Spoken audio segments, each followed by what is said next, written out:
IjahStars. Jah can't be there, you know. IjahStars. Yeah. So every youth wanna be in the spotlight, and every youth wanna be a star. Yeah. Every youth wanna be where IjahStars playing, whether it's near or far. Yes, and every youth wanna be the one everyone look up to, saying things people can relate to. All them need is a chance. That's all them want. Free dance themselves and advance. This year for all of the youths, to all of the youths, for each and every. Yeah, man. Make that loot, just keep on working, youth. Keep tight. Sounds of Jagavi. Up you, Jah gonna bless you every. Yeah, man, I can't see my brother there. I can't see brother Kwaku. Brother Scurv. I can't see no, man. I not hear no yet, but I see no. Good for soon. I tell her. Okay, come back with talent full of. Yeah, man, we soon make the people them here in the voice, in. Help on them family. Let's give me a moment. Brother, sister, woman, and pitney. Ancient talking and the vocal and Gavi. Fighting to break the cycles of poverty. Me say no more, the youth them don't know for sure. Them not go take no sufferation. Want to large up everyone we are tuning on the YouTube channel. Want to say manners and respect. IjahStars show them. IjahStars, and you alone promote them. This year for ya. Yeah, man, we're there, we in the building. Mindset program powered by Blackstar International Media. IjahStars, my host, and I don't know. One more Wednesday, we're there. And we're live and direct in the west coast of Africa today. You know? I tell you what a piece of heat come from that side, man. A winter over that side there, you know, so we need the heat. We need the fire for blaze. That's tight now, go normal tonight. Yeah, man, we have a brothers them live from out of Ghana, Accra tonight. And it's a joy. It's the last year, you know. Only guns and drugs you give them. IjahStars build them. IjahStars come build them. IjahStars lead them. IjahStars him now mislead them. This year for all of the youth, to all of the youth, for each and every youth I need to make that loot. Just keep on working, youth. Keep tight in, youth. Don't give up. IjahStars bless you every fruit. For all of the youth, to all of the youth. Yes. To all of the youths them from Jagavi, thank you very much, Jagavi, for such a beautiful song. Zin, yes, I. And yes, my people, without no further delay, we're going to introduce our special guest to the Mindset program today. When I get brought her today, and I mean I brought her when I get today because we meant to have Brother Scurv, and Brother Scurv come with backup and ammunition, and we love that. So last year, yes, when our people come to speak to our people, yeah, we love the reinforcement because that is important. We don't need no slacking, So without no further delay, I want to introduce Brother Kwaku to the Mindset program. Blessed love, Brother Kwaku. Great honor to have the eye on the program here. Yes, my brother, blessed love, give thanks for the invite, be in the room with the eye, Yes, Brother Kwaku. Yeah, man, give thanks. Great honor for have the eye here on the program. You know what I mean? I see the eye, on the social media for a couple of years now. All courtesy of Brother Scurv. Big up Scurv for that. You know what I mean? Is the eye I really come across first before I even notice about Brother Scurv. You know what I mean? That's so powerful. The thing I got through earth. And then we'll find out who is the man who is really, pushing out this information, which was Brother Scurv, you know what I mean? So we give thanks. It's a great honor for really have the hype on the program. So let's say, Yes. Yeah. It's not like I'm switching up on you, but I want you to get a take direct.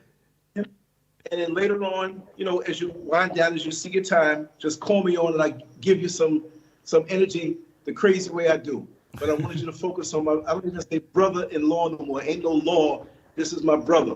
And I was very blessed that when I married his sister, the sister married me, that I got a package deal. And this is our work, and we really live this. And this is why together, like I was just speaking about you, brother, I said, I'm behind you 100%. I can work with you anytime. Anytime you say anything to do, I'm your servant because I like the way you move. And you know how it is out here in those YouTube and social media streets. There's a lot of fraudulent stuff going on. And I will tell everybody that you, my brother, are the real thing. Any time of day or night you need anything, call me because we're on it like that. I live for this. This is what we live. And I love you for that righteously. So call me on a little later. Talk with Brother Kwaku. I'm right here, and I'll give you some craziness in a little while. Brother Lance Scurv, big up yourself, man. Manners and respect every time, every time, every time. Yes, Brother Kwaku, give thanks for taking the time. You know, which part of the item they're right about now? Well, we're in we're very close to Accra right now. Just a little bit out of Accra. You know, so this side that I'm on right now it's actually very nice. I mean, the people around are very nice and things. Overall, being in Ghana really is a beautiful thing. So, you know, so with us at home right now, you know, in fuljoy the vibes, you know, and just was holding a reason with a brethren. And Lance remind I said the higher command in a few. So I give thanks, you know. Yes, yeah, man. Give thanks. And it's not the first time for the eye in Ghana, right? No, this is actually the third and I could say final time because this is home now for I, you know. Yes, I saw the eye repatriate now. The eye is that's where home is now. There's no more the west for the eye. No, because you see, the thing is, my brethren, a lot of men sing about repatriation to the motherland. A lot of ones talk about repatriation to the motherland.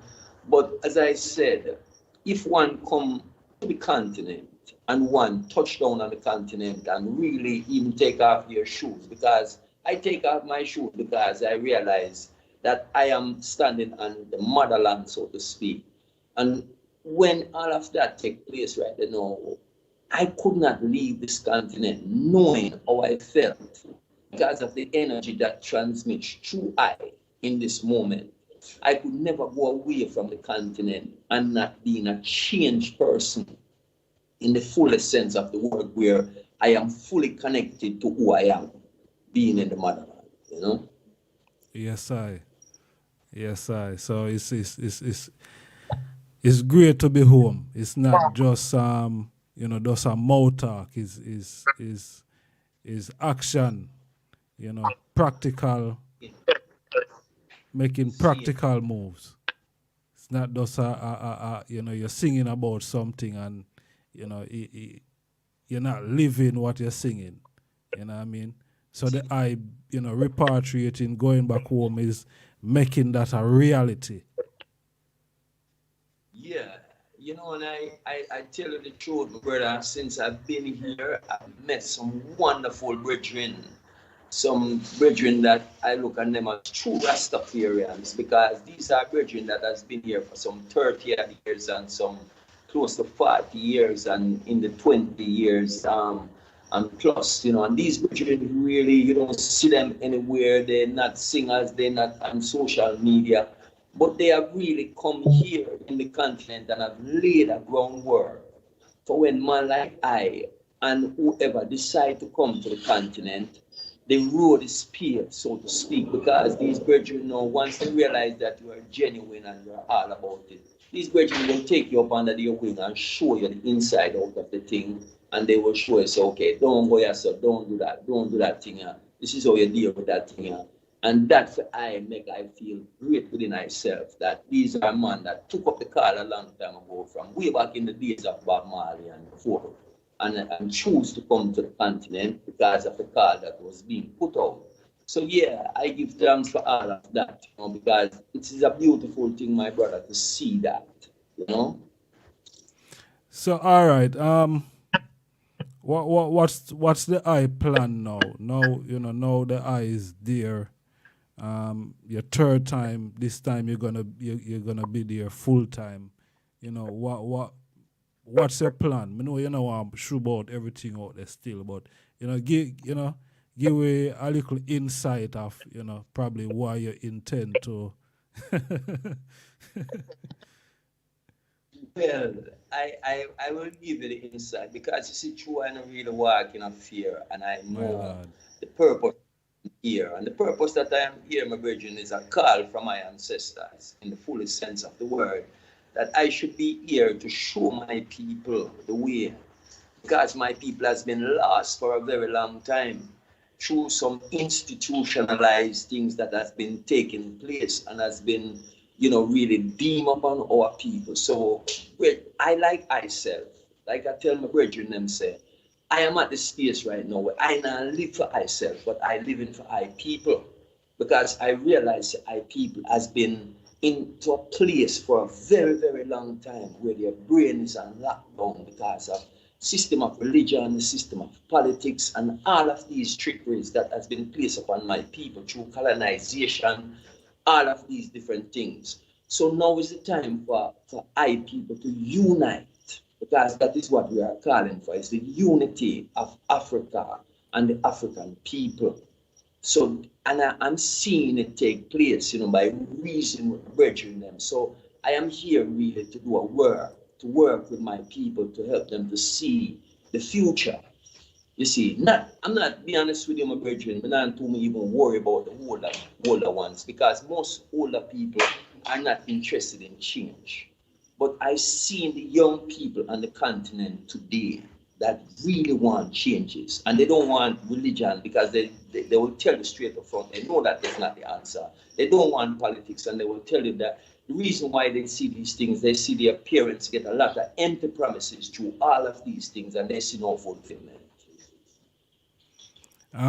We know the election just passed in Ghana a few days ago, and we see a lot of positive things on the internet, on the social platform, and we see a lot of negative things.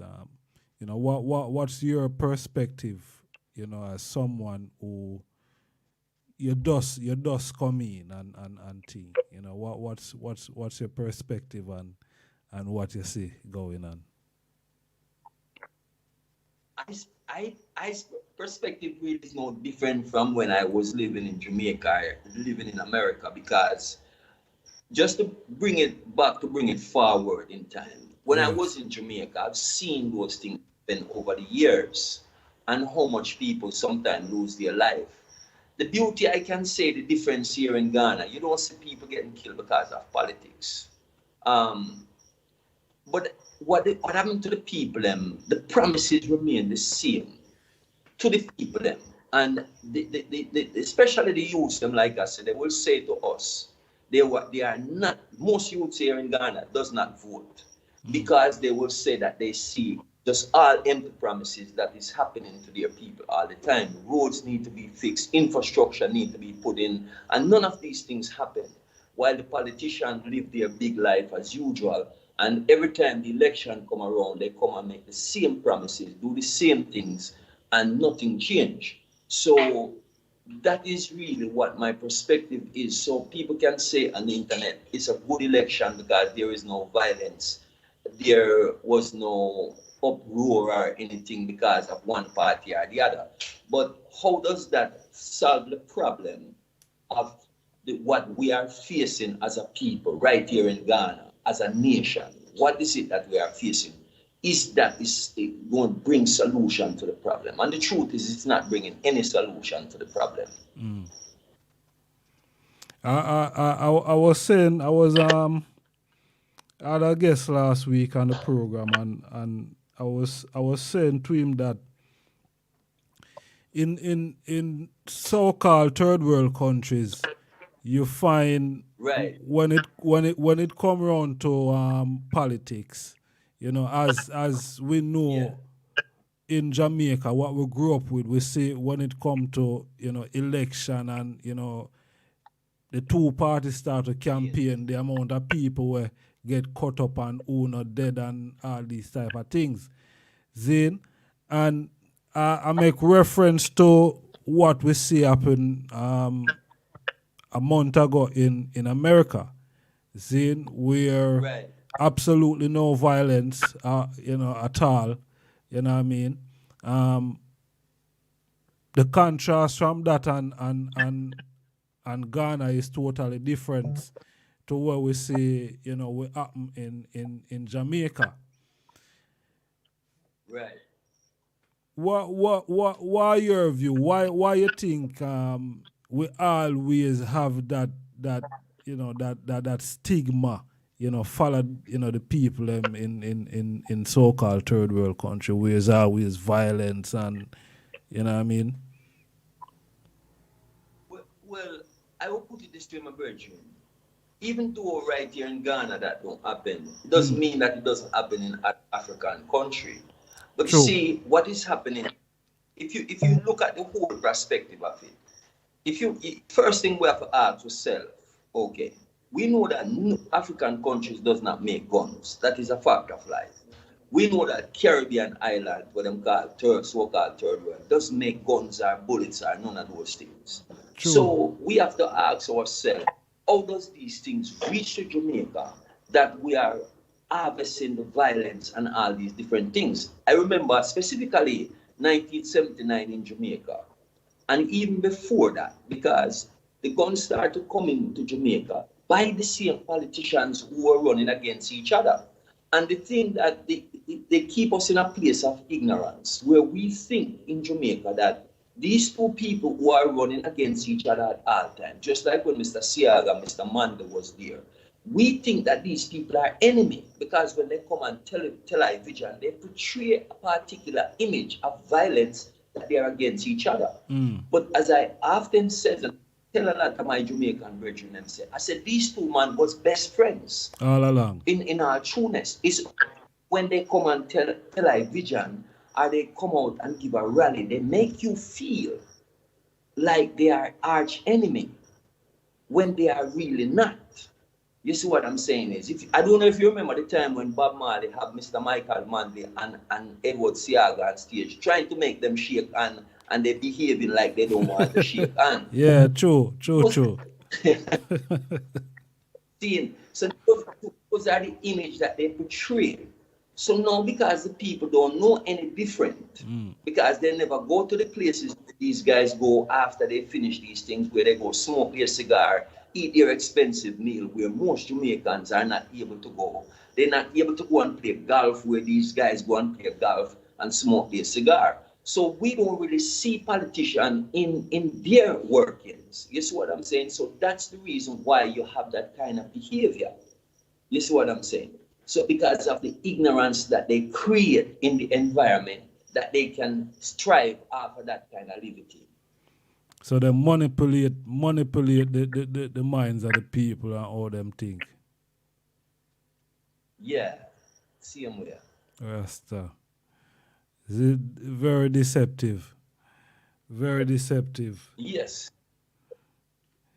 Yes. More of a larger part of the ones them who is here on the YouTube and in the chat. You know what I mean? Bless up their themselves. A whole power. Manners and respect, you know. Thanks for tuning in. We're live and direct in Ghana. We have brother Kwaku here with us, and we have also brother Scurv. You know what I mean? So brother Kwaku, the eye the woman know one thing. Seeing and I know this probably have been, you know, one of the eye our greatest desire, you know, for can, you know, reach home and able to, you know, start over then in a sense.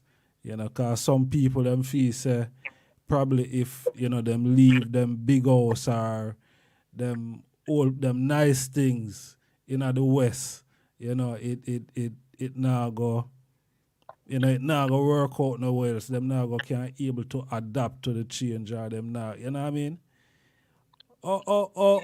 You know, how the eye you know, adapting to, you know, the new system then. You know, the sunshine is not new, but you know, it's totally different from the West.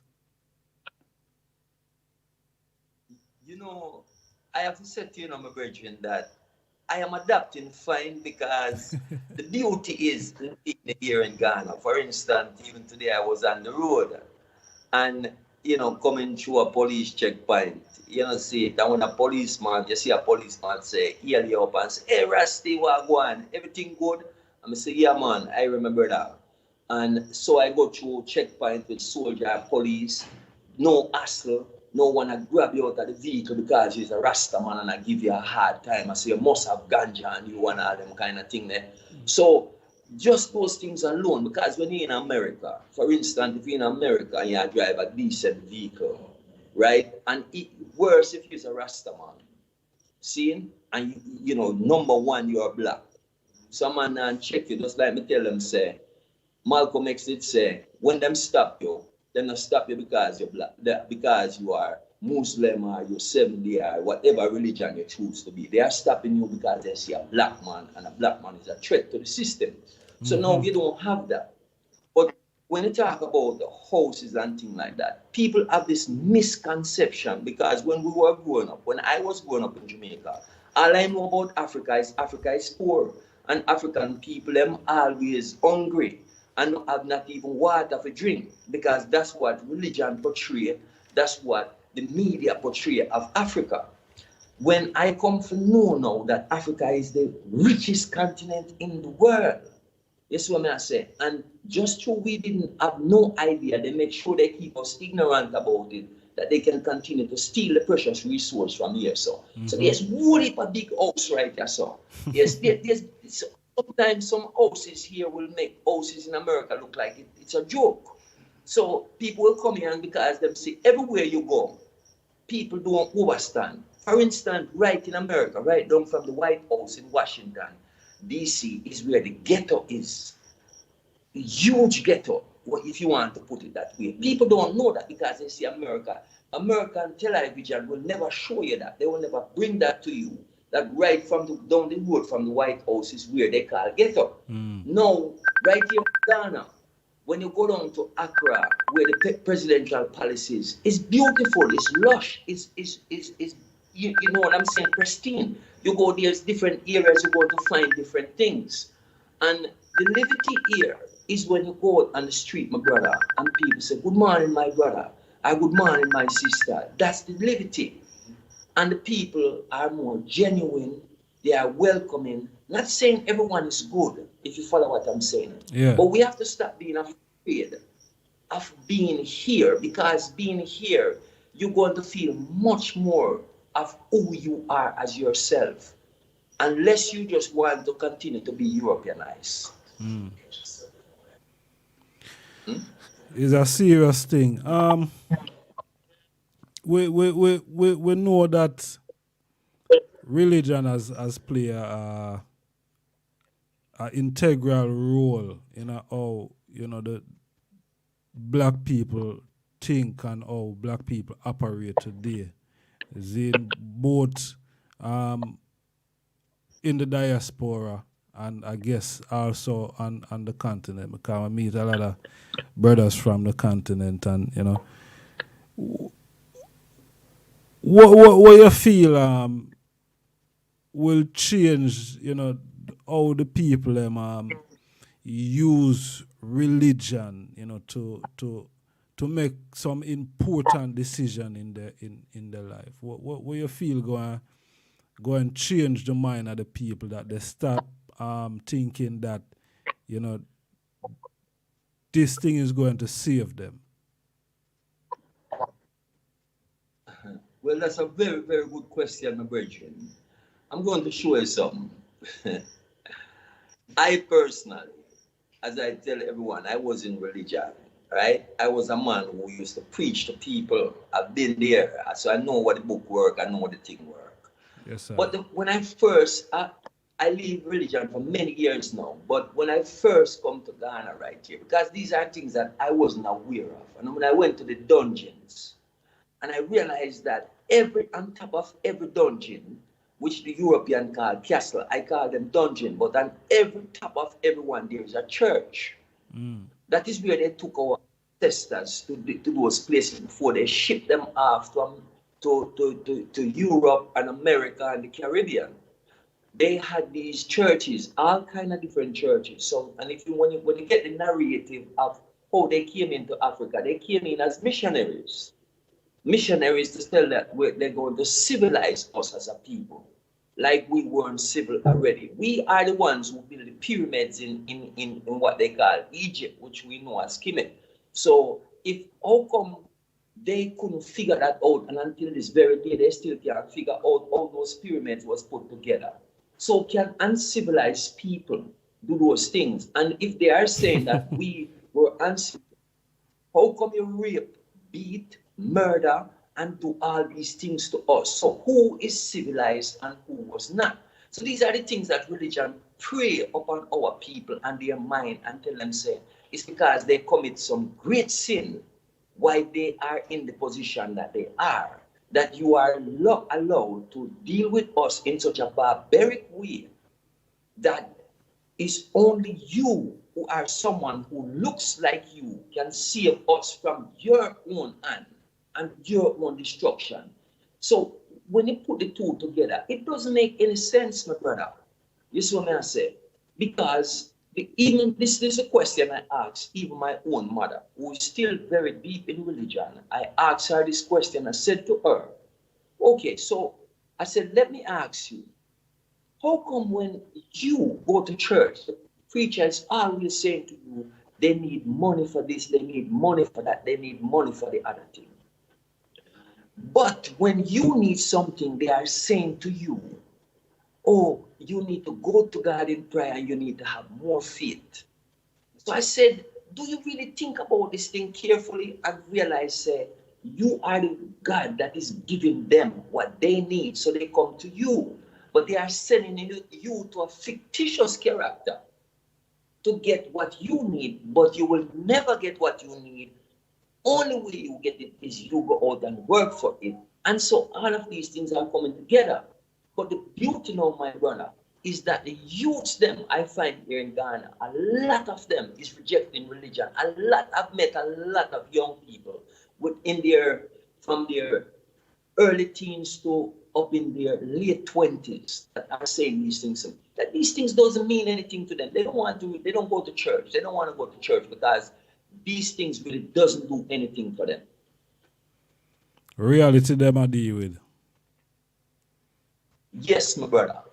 You have to come real to them. You have to give them information that connects. They tell you they're not into this belief thing. Mm-hmm. They want to know. And so you have to come with them from that foundation and from that viewpoint of knowing. And when you give them direction now, they will say to you, yes, thank you for telling me the truth. Because they realize fictitious characters doesn't do anything for them. And when you say fictitious characters, what you talk about? You talk about the virgin them in the Bible, the Jesus, the Moses, and all of these characters. Yeah, because you know, I can recommend to my brothers and sisters. There's a brother in Chicago. His name is Walter Williams. He's a man that took his own money and study religion and create even a museum in Chicago. I think it's shut down now because it wasn't being supported by our community. And here's a man that done the research. I mean, spend lots of money to do the research, and other brothers who also do the research that will tell you that these characters that they put in the Bible never existed. This is what I'm saying. There's no evidence of them outside of the book. So if there's no evidence of these characters outside of the book, how is it now that we are saying that these things are factual when there is no actual evidence of it? This is what I'm saying is. So that's the point where I tell people, say, no, I remember a cousin of mine was saying to I, he don't want to know about no ancestors. All he wants to know is the blood of Jesus. But I asked him the question, Rasta. without the blood that your ancestor, they spill of your ancestors and this very land that we are dwelling, how is it that you don't want to be connected to that, but you want to connect it to a character that you have never seen, never known, just someone put it in a book and tell you that it exists? So all right.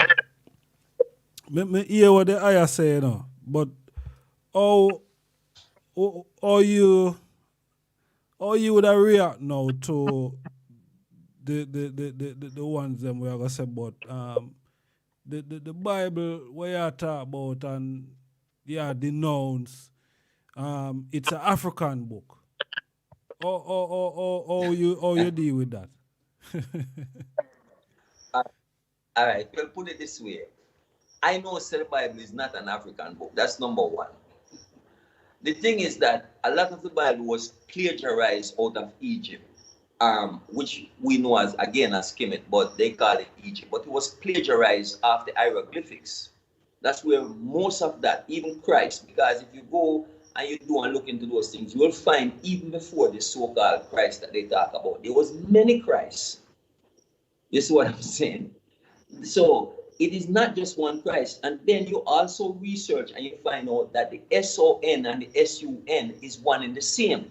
That's why when you look into any religious book, you will always see an halo or a sun behind the head of this one called Christ. Because it's speaking about the SUN and the SON is one and the same. So when it comes to like I tell most people, say my brother, you know the problem with most of our people, they don't read for themselves. True. I personally, when I said to my people, I have read the entire book, not once, not twice. I have studied the book. I used to preach out of the book. You see what I'm saying is, I've done these things. And I'm not just saying it because, you know, it's just saying it safer to make someone feel like they're smarter than I, because that's not the purpose. But the purpose is that when you look at the thing, for instance, let me give you a cross reference quickly. In the book of Job, it talk about how God and Satan had this thing about this man named Job.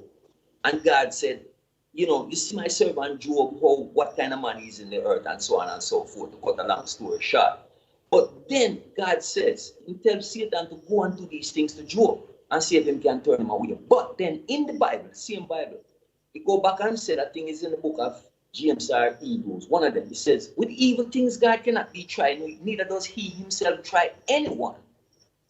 So how is it that God sent the devil to try a man when he said with evil things he cannot be tried, neither does he himself try anyone? So you look at a lot of these and cross-reference it, it doesn't add up. Inconsistency and exactly. contradiction. And there's a lot of it that I can take to people and prove.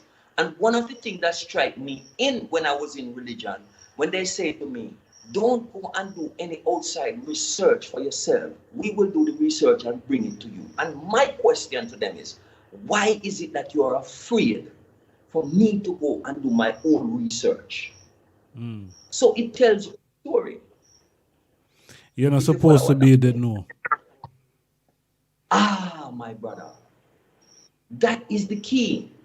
I had a brethren from England that used to live in England. Now he's living in America. He was in the hierarchy in, for instance, the Seventh-day Adventist Church. And he said one time he started to do some research and he came into certain knowledge. And he said to the hierarchy, he said, but the people, they need to know these things because this is not true and that is not. They said they are not ready for it. They are not ready, so you cannot do that. And he said he left the church because of that. Serious. Rasta is a serious thing because you know the church, you know, there's so much things that you see today that I can understand where enough of the youths them are come from, where when them I say, boy, religion not really do anything for them today because, you know, I see a video the other day where a pastor was, you know, shaving the pubic hair from the ladies them, and you know when me look upon that, me have to, the first thing come on my mind is like if them our man allow him wife for make a next man do something like that.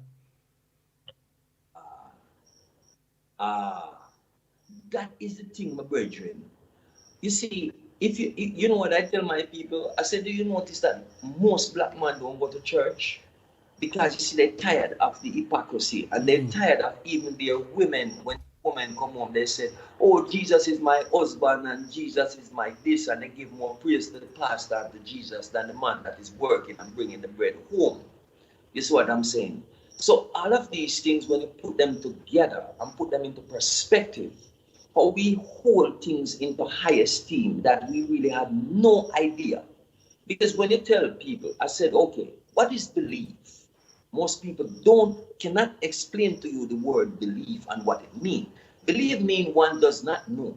One is not sure. That's what belief is. Then I tell them, I said, what is faith? He said, faith is the sure expectation of things that has never been seen.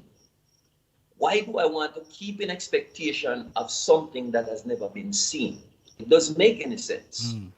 Because when I asked people, I said to a friend of mine the other day, I said, if a policeman should stop you and ask you, do you own your car? Do you know if you own your car or you believe you own your car? What are you going to say? If you say to the policeman, I believe I own my car, he will tell you to come out of the car because you must stole it. But if you say, this is my car, I know I own it, I have the title here, what is it he's going to say to you? He can't say anything to you. So Surety. you know, yeah, man. It is something that bring you to a place where no one can fool you or convince you. And that's why I said, the reality is, when you know yourself, that's the first thing you must do in life. Love yourself and accept yourself. Those three are the keys to becoming who you truly are. Is knowing and loving and accepting self. Those are the three keys to knowing life and what its true purpose is.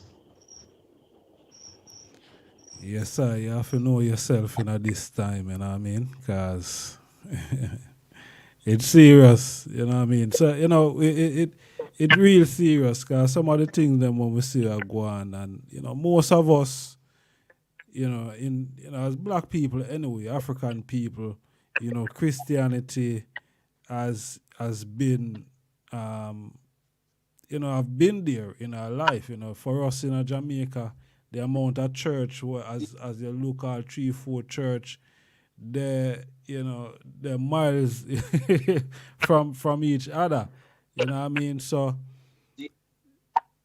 Christianity, but Islam, you know, Islam as you more see the black youths them in foreign, you know, in foreign country like America and England and probably in Africa then, you know, where we had, you know, a lot of invasion from the Arabs into Africa.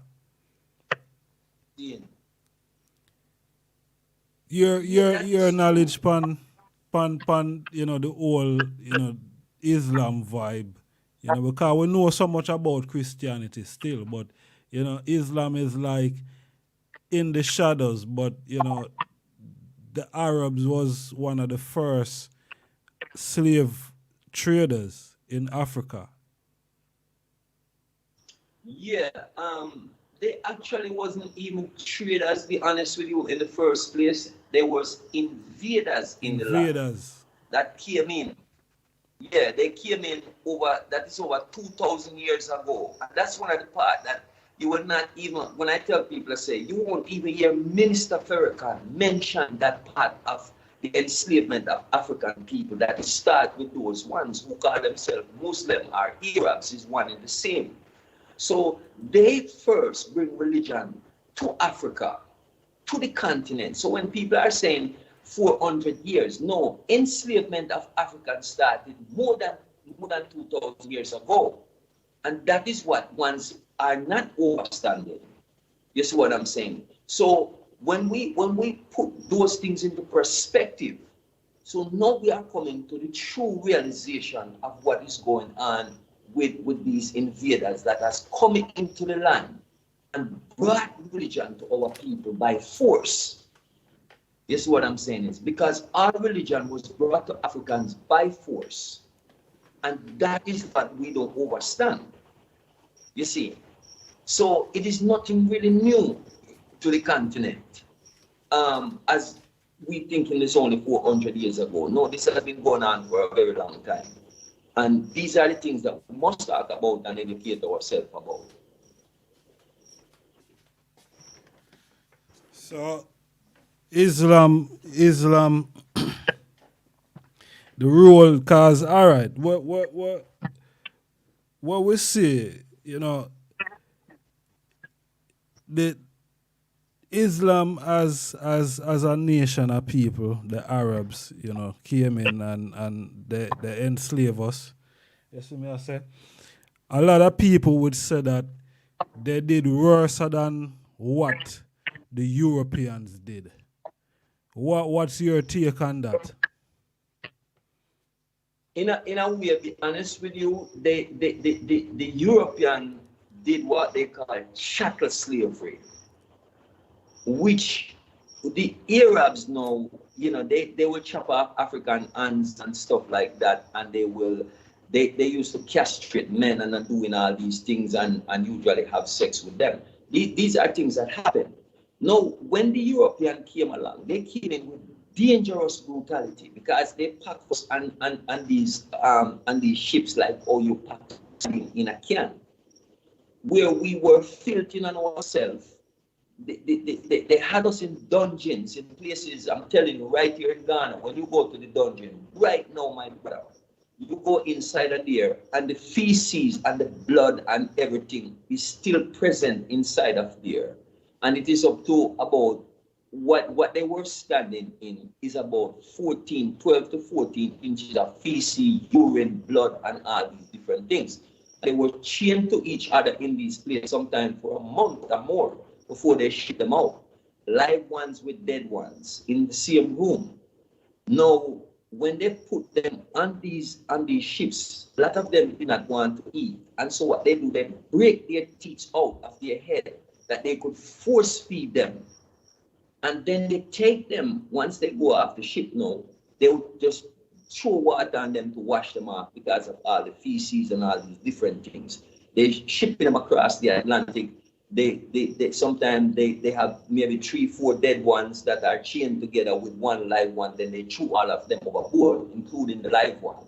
And when they reach to the Caribbean or they reach to America, the beatings, the rape, all of the things that they would do, the hangings, cutting out a pregnant woman, baby, and feeding them to alligators and all these different things, raping men, breaking them, as we know in Jamaica was one of the butt-breaking place in the Caribbean. So the chattel slavery was way, way brutal, more brutal, because the Europeans realized they had to be more brutal with Africans, even more than those ones. Rasta. Serious. So all right. Which part we fit in all of this, because we as African, as black people, we must play some form of role in all of this. Where we fit in. Because a lot would say why Europeans couldn't have just come on the continent like that without, you know, someone showing them around or, you know, stuff like that. What we fit in? What, you know, how we fit in at the whole thing? Well, you see, a lot of people have a lot of misguided story about this thing, about how we and what role we play. The first thing that the European brought into Africa and the continent was Christianity. when they bring in Christianity now, Christianity was, you see, what people don't realize, Christianity is what the military use to come into a country, is what I'm saying, like Africa, and use that to play the mind game with the people. This is what I'm saying is, now when the people realize now that, okay, they are telling them about these God and these things, what they commit, these sins that they commit and whatever, when they realize that that wasn't working to the full extent possible at the time, then they came into the land with the guns and the rum and all these different things. And there was a lot of war being fought on the continent. Some people will tell you that Africans did not fight for their brothers and sisters that was taken to the Western world. That is not true. There was many battles that was fought here on the continent. Many queens and kings that have fought for their brothers and sisters. And a lot of them, even right here in Ghana, England took the king, the Ashanti king, to a place called Seychelles Island and had him there. I think it was 7 years. I could be mistaken about the number of years. It could be more. But I think it's 7 years they had him there until they actually break him and turn him into a Christian before they brought him back and placed him back on the throne, so to speak. So there was a lot of things going on. You see what I'm saying? Even the golden stool that they are saying that is still here in Africa. I tell them a long time ago that that golden stool is actually in England, because wherever that golden stool is, it is the seat of the power for the world. And if you think about it, how did England take control of almost the entire world at one time? It is because they have the Ashanti stool. So people can tell themselves whatever they want to tell themselves, but we have to know where the truth lies. Rastafari. And how significant is the Ashanti stool, because we have the narrative of the Ark of the Covenant. How Right. how significant or how important is the stool, to us, because they say, the United Kingdom is in power because they have the stool. Right. Well, that golden stool, listen, my brother, according to how it was, the story I've been told, that actually came from the spiritual realm and appeared to the king. You see what I'm saying is, that's how they say the golden stool came about, according to how the narrative that was told. Now, that stool is very important to the seat of power, because whoever have that stool will have the power. You see what I'm saying? So when one talk about, you see, again, like I tell our people, we are spiritual people, right? And if you don't know that you are a spirit really having this human experience, who you are, and that is when you come into the place of spirituality. That's why they remove you from the place of spirituality and put you into only a physical, third-dimensional way of thinking, living, breathing. Everything that we learn is called third-dimensional, because that's the place that they have you. And as long as they can keep you in a third-dimensional world, your thinking always going to be influenced by them, corrupted by them, and you will never move out of the system that you are. And so, because we have this mind and saying that it's only them can save us from their own self, you see what I'm saying? Which doesn't make sense, my brother, if you really sit down and think about it. So in order for Africa to have its power, Africa must unite with its own people. Africa must build Africa by coming together as one people, because even till today, if you know that all of the continent except Ethiopia is the only place that doesn't have their constitution and their laws drawn up by Europeans. But every place else in Africa, their constitution is not African constitution. It is European constitution that all of their laws are based on. And that's what you're looking at. Rastafari. So going back to the the invasion, Zane. So what they are saying, there wasn't any collaboration of Africans with Europeans in terms of the slave trading.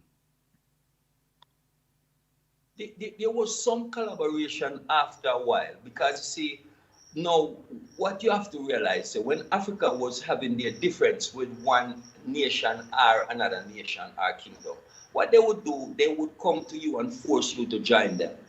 Now, if they come to you and force you to join them and you don't want to, then they'll fight. And whoever wins, then they would have control. Now, what they would do now, they would take you as indentured servants. And being an indentured servant does not mean that one is beating you, whipping you, doing all these things. No, you're just a part of that nation. You could become a king in that nation. You could become a queen if it's a sister in that nation. You could hold any position in that nation.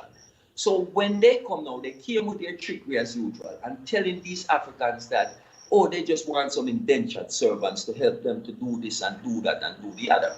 So they give in to that. And when they give in to that now, by the time they find out what these people are all about, they have the guns, they have all of these things on African people where you're backed up in a corner now. So you have no choice. You are fighting, but they overpower you with these physical weapons because now you're only thinking physically instead of thinking spiritually because of the place. They brought in the alcohol, which they give to you to basically play with your mind. And that's what they do. That's why I tell people, say, if you think about it, alcohol, look what it does to people who sit down and drink a lot. They will sleep in the rain outside. They will sleep underneath a tree. This is something, and it's legal. When you think about it, my brother, it's legal. But people drink alcohol and look what it makes them do sometimes to each other and even to themselves without being aware. So this is the thing that this thing has done to our people. You see what I'm saying? So it's a lot to the story when you really think about it. It's serious. It's very serious. So because they are touching on spirituality, right? And right.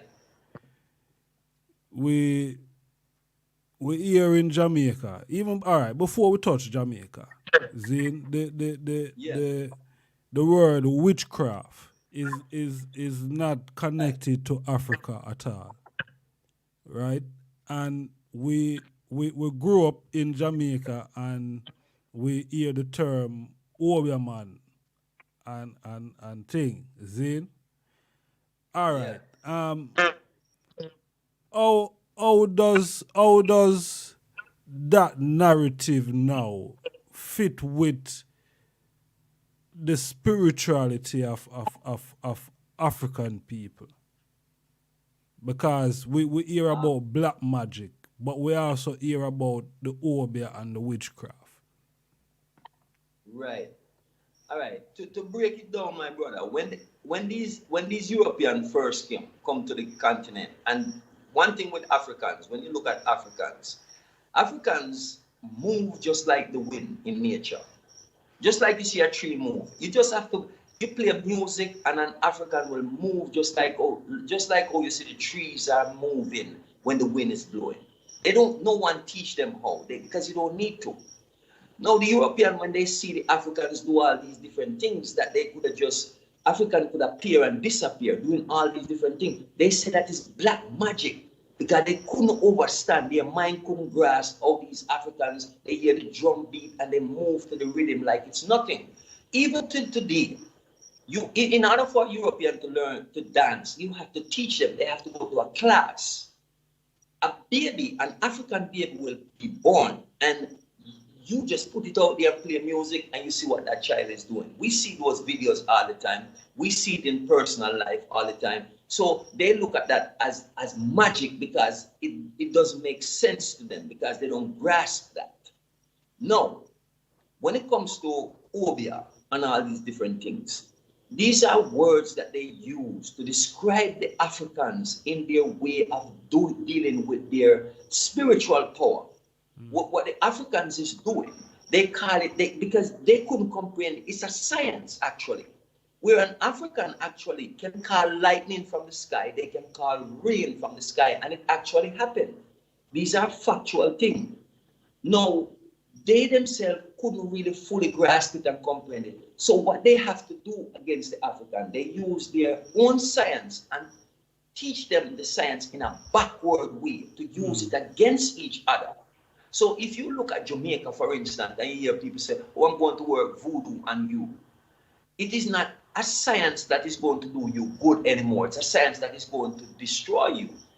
Now, if you have power within yourself and know yourself, you can say to someone who said that I'm going to go work Obial voodoo and you, I will look at that person and say, look here, you see what you sent to me? It is going to come back to you and it is going to destroy you, because I know that it is a science that has been turned to destroy us as a people. So because I have knowledge of it now and I am aware of my own spirituality, then I will send that back to them, because it cannot harm me now because of where I am in my spiritual development. But you go to an history that most of us don't talk about is Haiti in 1804.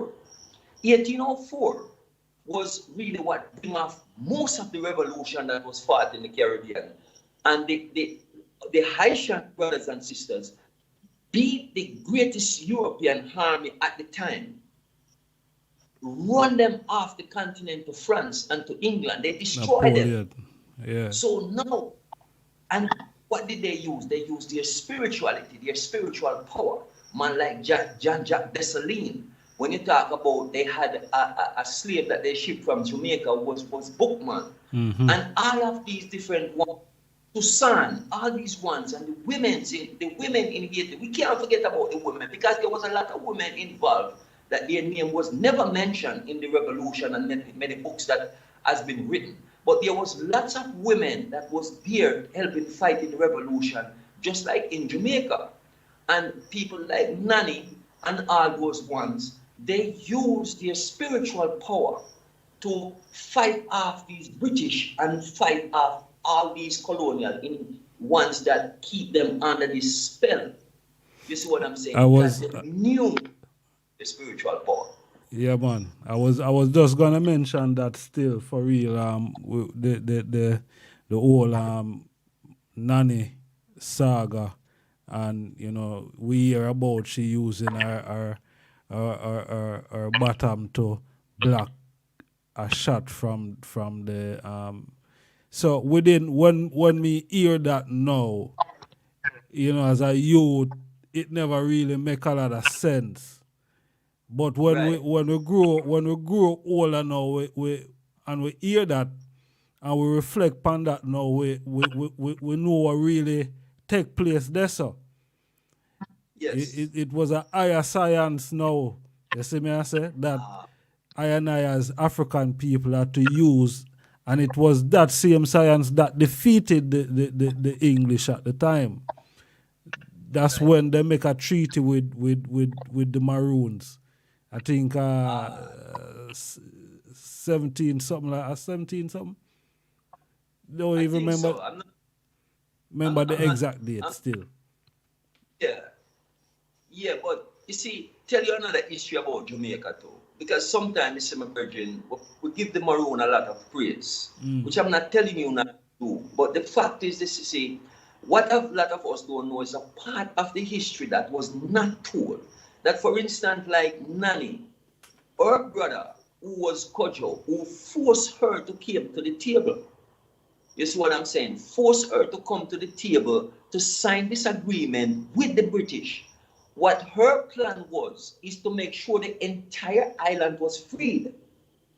And the thing is, her brother did not want to do that. He did not want to go and fight for the entire island to be free. So he made this deal. It was also a man called Taki, which a lot of people, some of us as Africans who were born in Jamaica didn't know about. In that part of the history, he was a great general. Now here's a man that was fighting to free the entire island. Now that is where Kojo come in, because he's the one that sold him out to the British. And a lot of these things happen why the entire island of Jamaica is not free from still under colonization today, as the rest of the Maroon is free from colonization, is because of the deal that they signed with the British, that they would not interfere in the British affairs with the rest of the population, African population that was living on the island. So anyone who run away to the Maroon towns, they would catch them and they would give the money to the church to pay those ones, either they bring them in dead or alive, my brother. These are the things that happen that is not talked about, but these are the true history of what actually take place. So that's where the narrative come from, that the Maroon is a sellout and them work for the British Crown. Yes. RASTAFARI. Yes, yeah, man. A whole lot of history still, a lot of history. So you see, all these things are hidden, and you know, if one's not really go and do their own research, you know what I mean, and read and find out these things, you know, because a lot of people say the Maroons are sellout, but they don't really know the full understanding behind why ones are saying that. You know what I mean? Exactly, my brother. Yes, So we give thanks for them clarity there still. You know what I mean? We give thanks to them clarity there. Selassie, you know. Yes, coronavirus. Seeing.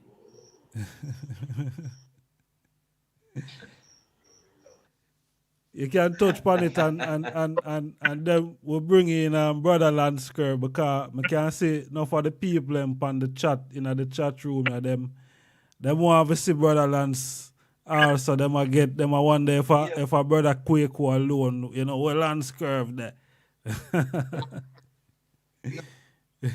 Yeah, I'm going to let them go. I'm going to touch on that. You know, the funny thing that you asked, that one of my brethren yesterday, Carly from the US, and he said to me, he said, my brethren, boy, you are a real prophet. I said, why? Him say, well, you remember you not tell me, say, after a while, you're not going to be able to fly on a plane without a vaccine. Him said it is manifesting itself, so you prophesy and say these things was going to come forward. So I say, really and truly, my brethren, I say, I don't really look at it that way, but I don't see the thing I come already. Yes, the information might come to the eye because the universe and ancestors transmit information to I and show I these things. So these are the things that are going to take place. So I said to I said, brethren, you say you was going to move before these things happen and you did it. So we don't know, say, boy, you're a man of truth already, you know, see, because you said things and we see them happen over the years. I say, well, I live it, but I assure you, say, these things here, see, my brethren, why these people are doing this. And I'm telling you, my brother, from quite a number of years right now, there's a silent movement that has been going on. That there's a lot of our brothers and sisters that are leaving the Western world and coming into the motherland. And because they are leaving in droves and in numbers, because they are tired of being abused and confused, the system realized because without us, they cannot exist. And so because of that reason, they don't want the Africans to unite. They are seeing that we are uniting, just like we are here speaking on YouTube tonight. They are seeing that they create YouTube for a purpose, but not for the purpose that we are here sharing tonight. True. Because to further disunify African people. So now they are seeing that African people, the things that they're using to work against African people is working against them. And they see the unification right across the board.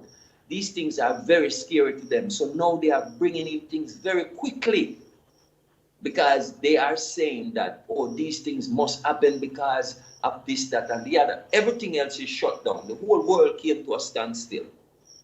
And you say, okay, why would the whole world come to a standstill if it was under one world government? Whether they tell you they are communists, whatever they call themselves, all of them came to a standstill about this thing about Corona. All of their people are following the same protocol. So how is it that they are telling there is difference in the governments of the world, and it's not the same people that is running the entire world. For real, my general. All of them is in it together. Exactly. So it's a coalition. That's what I say. So it's just a matter of we have to realize the truth, my brother, and we have to accept the truth, and we have to teach our people and show them, say, you have to think for yourself and don't allow no one to do the thinking for you. This is what I say. But my brother, I give thanks for the time, and I say it's always good for reason with like-minded brethren and sisters, and give thanks for the time, see, I have to say that because all things must take place according to how they should, so I have to say, brother, I say one love, peace, and prosperity to the eye, and may the ancestors always lead the eye in the path of uprightness, and, may the universe always turn into the eye of favor. So I give thanks, my brother, and I look forward to meeting the eye in person one of these grand days, Selassie, I know.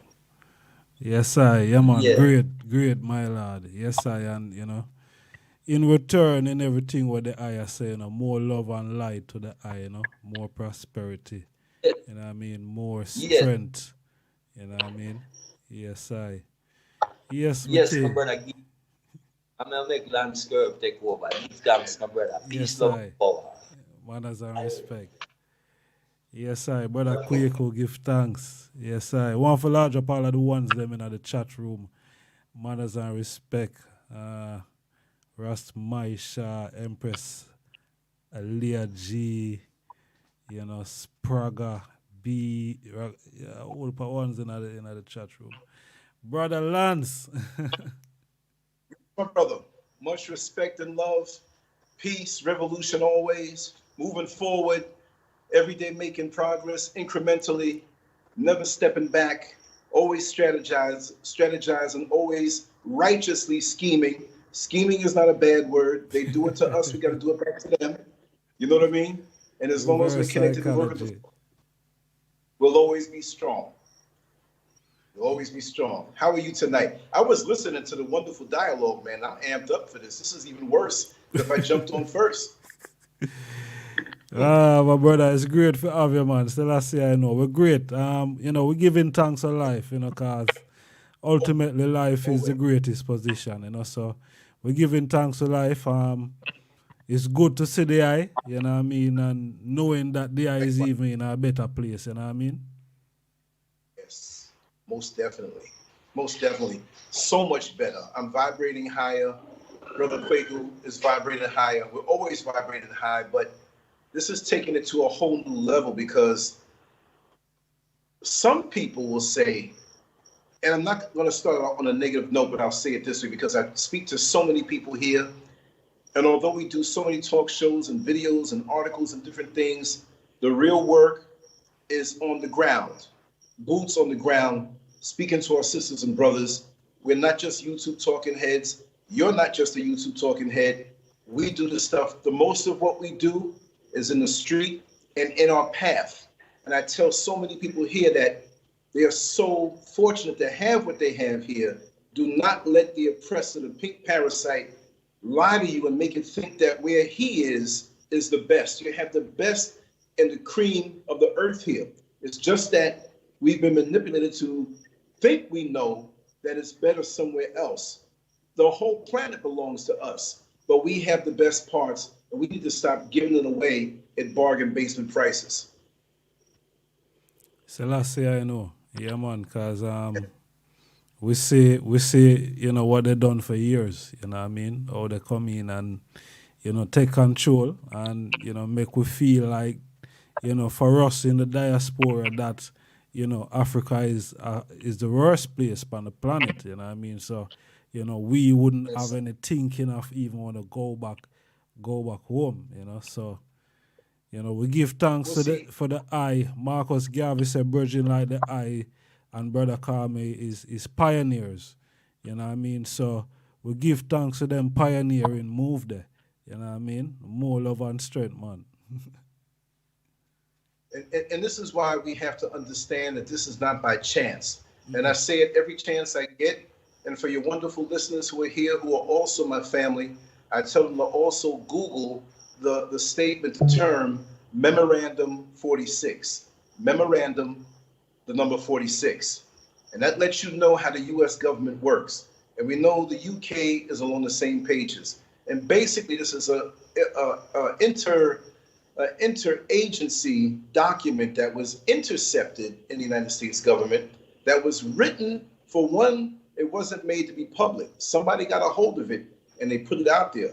And basically, it says we have to keep, and it's not long, but it's not short either. But I'm gonna just break it down in layman's terms. We have to keep the African people who were displaced in America away from the native-born African people who are in the motherland. And all over the world, we have to keep them away because they know our tricks. The Black folks from the Caribbean, all on this side of the Western Hemisphere, we know how they get down, right? We got to keep people like yourself and Brother Kwaku and myself away from the Africans who are native born, who didn't go through certain things, and they're so heavy into the white Jesus. Like Brother Kwaku says, when you see a white person, they see a God. And if we go there and let them know how wicked they are and the tricks that they want to play on you for your resources to maintain power all over the whole planet, it's game over. Because like they say, when the white man came, he had the Bible and we had the land. When he left after we prayed, he had the land and we have the Bible. So they use all of these tricks, the loans that they want to give to the African countries, and a lot of, a Kebulon, technically. But I say Africa because most people who don't know, they still say that. But these loans that the politicians allow to be put on the country that they can't pay back. And when it defaults the loan, the people who are giving these loans over said, why are you giving these loans? Why do you care so much? We have the most resources here in the motherland. It is the food basket of the entire planet. If you remove Africa, Al-Kebulon, off of the globe, the planet will shrink and die. But why is it that we are importing things from other parts of the world? Why is it even still on the beautiful island of Jamaica where my father came from? They are importing things and food. They're doing this all over the world where we are, because wherever we are, we have the best resources on the planet. But we all seem, not all, but I'm saying this as a figure of speech, too many of us want to leave where we are. We think we don't have it because we see how they project on the media, on the TV, on the social media, how good life is somewhere else. And they have it put in their head that if I can only have that mansion, if I can only have that car, if I can only have that woman who doesn't look like me, or that man who doesn't look like me, to have a lighter complexion, straighter hair, or a pointier nose, my life would be just pristine. But until then, I'm going to bleach my skin. Until then, I'm going to straighten my hair. Until then, I'm going to try to be something that I'm not, and I'm not going to be comfortable in that role, because it's like a woman going to the church house with shoes that she loves so much, but it's 2 sizes too small. So while everybody is posing for the smiling, she's in pain, and you think she's smiling. So we're in pain, and we're fronting and acting like we're something that we're not, and we're so disconnected.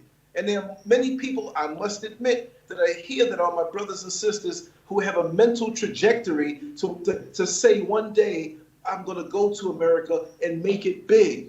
Make it big doing what? I'm not here to discourage any sister or brother from expanding all over the globe, but don't think you're going to fit in to that artificial engineered system that's made to oppress you and succeed. They will let some succeed, and those like the Oprah Winfrey's or the T.D. Jakes or the Tyler Perry's or the ones they allow to make it, they hang it in front of you like they hang the carrot in front of the rabbit that's on the treadmill. So now the rabbit is running on the treadmill, trying so hard to get to the carrot, but never gets it. So you get to America, you make big money, but you spend big money. You get taxed every year. You get taxed before you get your own paycheck, and then when you go to the supermarket, you get taxed again. So at the end of the day, you say, well, what do I have? I'm just the middleman for this person who's oppressing me and sucking the life force out of me. Why, with the resources that we have in the motherland, why can't we overturn some of these leaders who are selling us out so they can send their kids to school in the UK or send them to the hospitals in America that they think are the best? We have the best healers here. We have some of the best minds here. But then when we realize that we have the best mind and the best healers, here comes somebody else wanting to buy them out because we honor somebody else's money more than we honor the life force and currency that flows through us together as a people. We have given up on the natural, the thing that is given to us in abundance. We've given up on that, right? And we sold out for a piece of paper that's soon going to collapse and mean nothing. Brother, if me and you and Brother Kwaku, your family and your brethren from there and back in Jamaica and all of us here, and they say 6 degrees of separation, so I'm quite sure we're really connected on some other level. You might be my cousin, we don't know it. You know, True. They did a crazy thing on us. So I'm going to treat you like that. You are my family. If yes, I had $2, you get one. So if we were to be put out in nature with no money, what is $1 going to do? What is the English pound going to do? It's not going to do anything. We're going to have to look to each other. Okay, well, Brother IjahStars, you know how to build nice roof on a house. Brother Kwaku knows how to build a nice, house. Well, Mrs. Scurv, she's a really good cook. So at the end of the day, we're going to eat good. So we have another person who's a healer, who's a doctor. If we look to each other, we instantly banish the power that their money has over us, because we are our resources. We're who we're supposed to look toward, but we forgot about each other because we're in a society where it says, I gotta get mine. I get my money, you need to get your money, I got my car, I got my house. But if you lose that job or that money diminishes, where are you? You're sitting there shamed, looking at your brother who you should have stayed connected with, or your sister who you should have stayed connected with from the very beginning. We have lost ourselves and we need to come back. And this is forcing a lot of us who are not aware that we need to come back to ourselves and be family and work for each other and barter with each other. See, this is a good thing. But for you and I and Brother Kwaku and Mrs. Scurv, it's not going to hurt us because that's how we always think. Seriously. Yeah, man. Collective security for surety. You know what I mean? That is where it's supposed to be.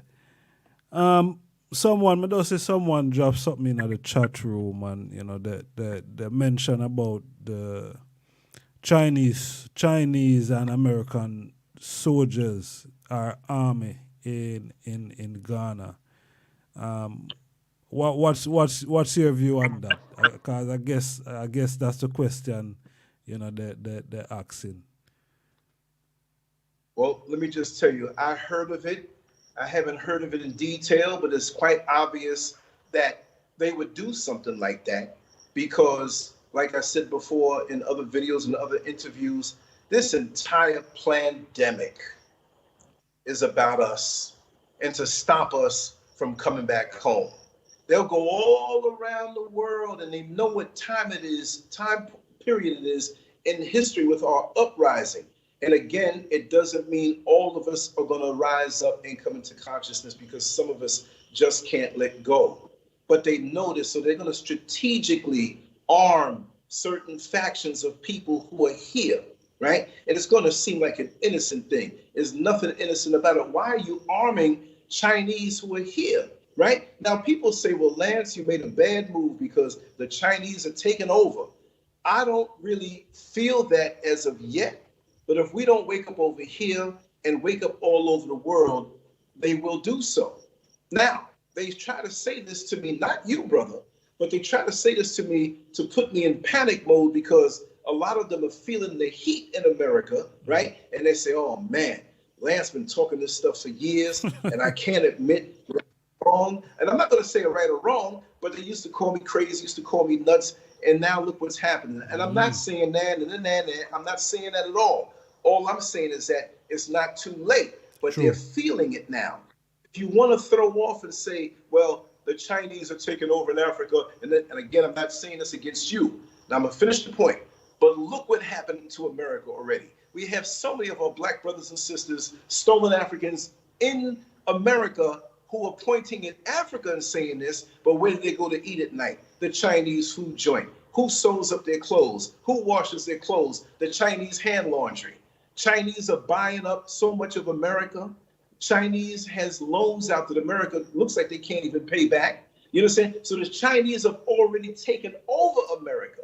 Now they're trying to get a foothold where we are here strategically. And America not wanting to see us come together as per their Memorandum 46 will do anything to help anybody except help us. So we can't look for them to help us. We have to understand that the entire planet is not our friends, because as we stand now, we are ahead of the game. As where we stand now, we are strategically placed in this place. And Ghana, of all of the countries here, Tanzania, yes, Gambia, yes, but Ghana is a place where we can, if you're climbing a mountain, you look to put your finger in a crack to pull yourself up. This is a place that is so welcoming to us, although there are certain, oftentimes, cultural differences that we got to settle in with each other. You know, you build a beautiful house on beautiful land, and no matter how much you compact the land under that house, there's still going to be a little settling in. So for us, and like Brother Kwaku said earlier, our mind was already here. We're already acclimated because we wanted this already. You see me? So it's a smooth transition. For other people, they're going to look for McDonald's, they're going to look for snacks, they're going to look for Target and Walmart and all these other places. Look, my supermarket is the garden. My supermarket is nature. Mangoes fall off the tree and hit me on the shoulder and say, please eat me, I'm right. See? So they know this about us not needing anyone over here. And with now, after the year of return in Ghana, some will say it was politically motivated. I don't care what they say. It was a beautiful thing, because no matter who tries to claim that, well, yeah, politics. No, it's a spiritual thing, right? And I feel it, felt it, and will be feeling it. And they didn't want to broadcast. Did you see on CNN, Headline News, or Fox News that they report how many people have come back home to visit, to consider buying? And they say, oh, no, you can't go out there and buy property. Oh, no, you can't go out there. Well, then guess what? I guess I'm a ghost. I guess I'm an illusion. I guess I'm a doppelganger. I guess I'm not real. Because all the things they say you can't do, we have come here to do and are doing. Even though we don't put every single detail of our plan out there, we're here for a reason, and we are doing the damn thing. Right? So this is why I use myself as a sacrificial lamb, to show other people that it can be done and you can live well. As soon as I came back to this place, I started losing weight. Skin started getting tight, sleeping deeper, waking up and jollier, doing more content, my brain working better. I'm like, man, I feel like Superman when he got shot off of Krypton and came down to Earth and got magic powers. So let them have their plans. But on a divine level, look how far we've come. Look at our trajectory. Look at how far we've come from as a people. And we're here. And of course, yes, there's so many of us that are brainwashed. So many of us that move in fear, but there's some of us who don't move in fear and have no fear. We've come too far. Our ancestors have suffered for us so long and dropped so much blood. You mean we're going to get to this part of the race and they pass us the baton and we're going to punk out now? No, I don't care what it takes. Look, I'm a transition for a reason, and I'm going to have a good life here, but it's going to mean something. It's going to inspire something. If I'm a candle, I'm going to light 1,000,000 candles before I leave out of here, and that's my role. We must think on a communal level, and that should bring us joy as an individual, knowing that we're that one crucial brick, cornerstone, and on the base, that's going to start building a beautiful home. So let them arm, let them do. We need to keep an eye on them. But this is why we need to hit people as to what their intentions are. China cannot sustain itself. There are too many people over there. They got to spread out. And we need to come here and let them pay for what they get from us. You want this? I'm not going to give you a bargain based on prices. You need price, you need to go where you are. And this is because this is our birthright. And so many of us reject this because they're screwed up in the head. So this is why they can come here. But from what I see, they do not have this super stronghold. But I can't vouch for that 50 years from now. So this is why we got to get busy. And even if you don't want to live here, but if you come here, I'm telling you, you're not going to want to go back. If you come here, you're not going to want to go back. And there are some who come and say, well, listen, I'd love to live there, but I have obligations. I got this house I got to deal with. My kids are 14, 15, 16, soon to get out of high school. I got to wait a little while. Fine. But just like any other race of people, you must know that you are part of a community, meaning that when you see one who calls himself a Jew, even though we know what's behind all of that, they just inserted themselves there. Those Polish, whatever they are, right? But no matter where they are, you can have one of them living in Venezuela. He's going to always go to the website or the newspaper to see how his people are doing. Why can't we do that? Many of us in America, I ain't got nothing to do with no Africa. Ain't nothing over there but mud huts. Are you crazy? Are you believing what the oppressor told you? This is all they taught us in school. That we began, slavery began our history, but my parents taught me better. And I knew better. So this is why my life is about dispelling the lies. Any lie come at me, I'm going to aggressively beat it down with bad intentions. And yes, that is happening. We cannot trust America. America does not want to see us free. They don't want to see us living a life amongst each other. I take and put up so many videos on my site, landscurv.com, showing us even in the crowded markets, where so many of us are trying to make money. There are no fights, there are no competition. If somebody drops money, they'll pick it up to their so-called competitor who's selling the same thing and say, brother, here's this. I've seen this. Brother Kwaku was on one of the vans that they call a Trotro here, and his phone slipped out of his pocket. He called the phone, and the driver said, listen, I have your phone, I'm gonna bring it to you. You think that could happen in New York City? No, sir. I'm here to tell you. Talk to me, brother. Seriously, what are the eye thoughts and Black Lives Matter, the organization, the movement, and you think is another trick, to all black people in the West? Yes. Right now you're like one of my favorite teachers in school who gave a question that they knew I can answer, right? And slow me down on this one. Okay, I have to say it's my theory, but for me, my opinion is my fact. Your personal opinions really are your facts. You have to say that those opinions to be polite for other people who have their personal facts, which they say are opinions. But as far as I'm concerned, and all I've seen these days, anything that pretty much is out there, this Black Lives Matter movement, this NFAC, not effing around coalition, all of these things are engineered just like an Al Sharpton or a Jesse Jackson. They're engineered to soak the energy in the revolutionary spirit of the people, so they keep them suspended, right? So now they learn from what they call the civil rights movement back in the day. Let's just say the most of it being in the 60s where it's so visible, but it was going on from the 50s, right? They saw the effect of it and said, wait a second. We need to have control over any tensions and explosions that come out. So it's a controlled demolition now. Black people in America feel this frustration, but now they offer and control a movement so that we go that way.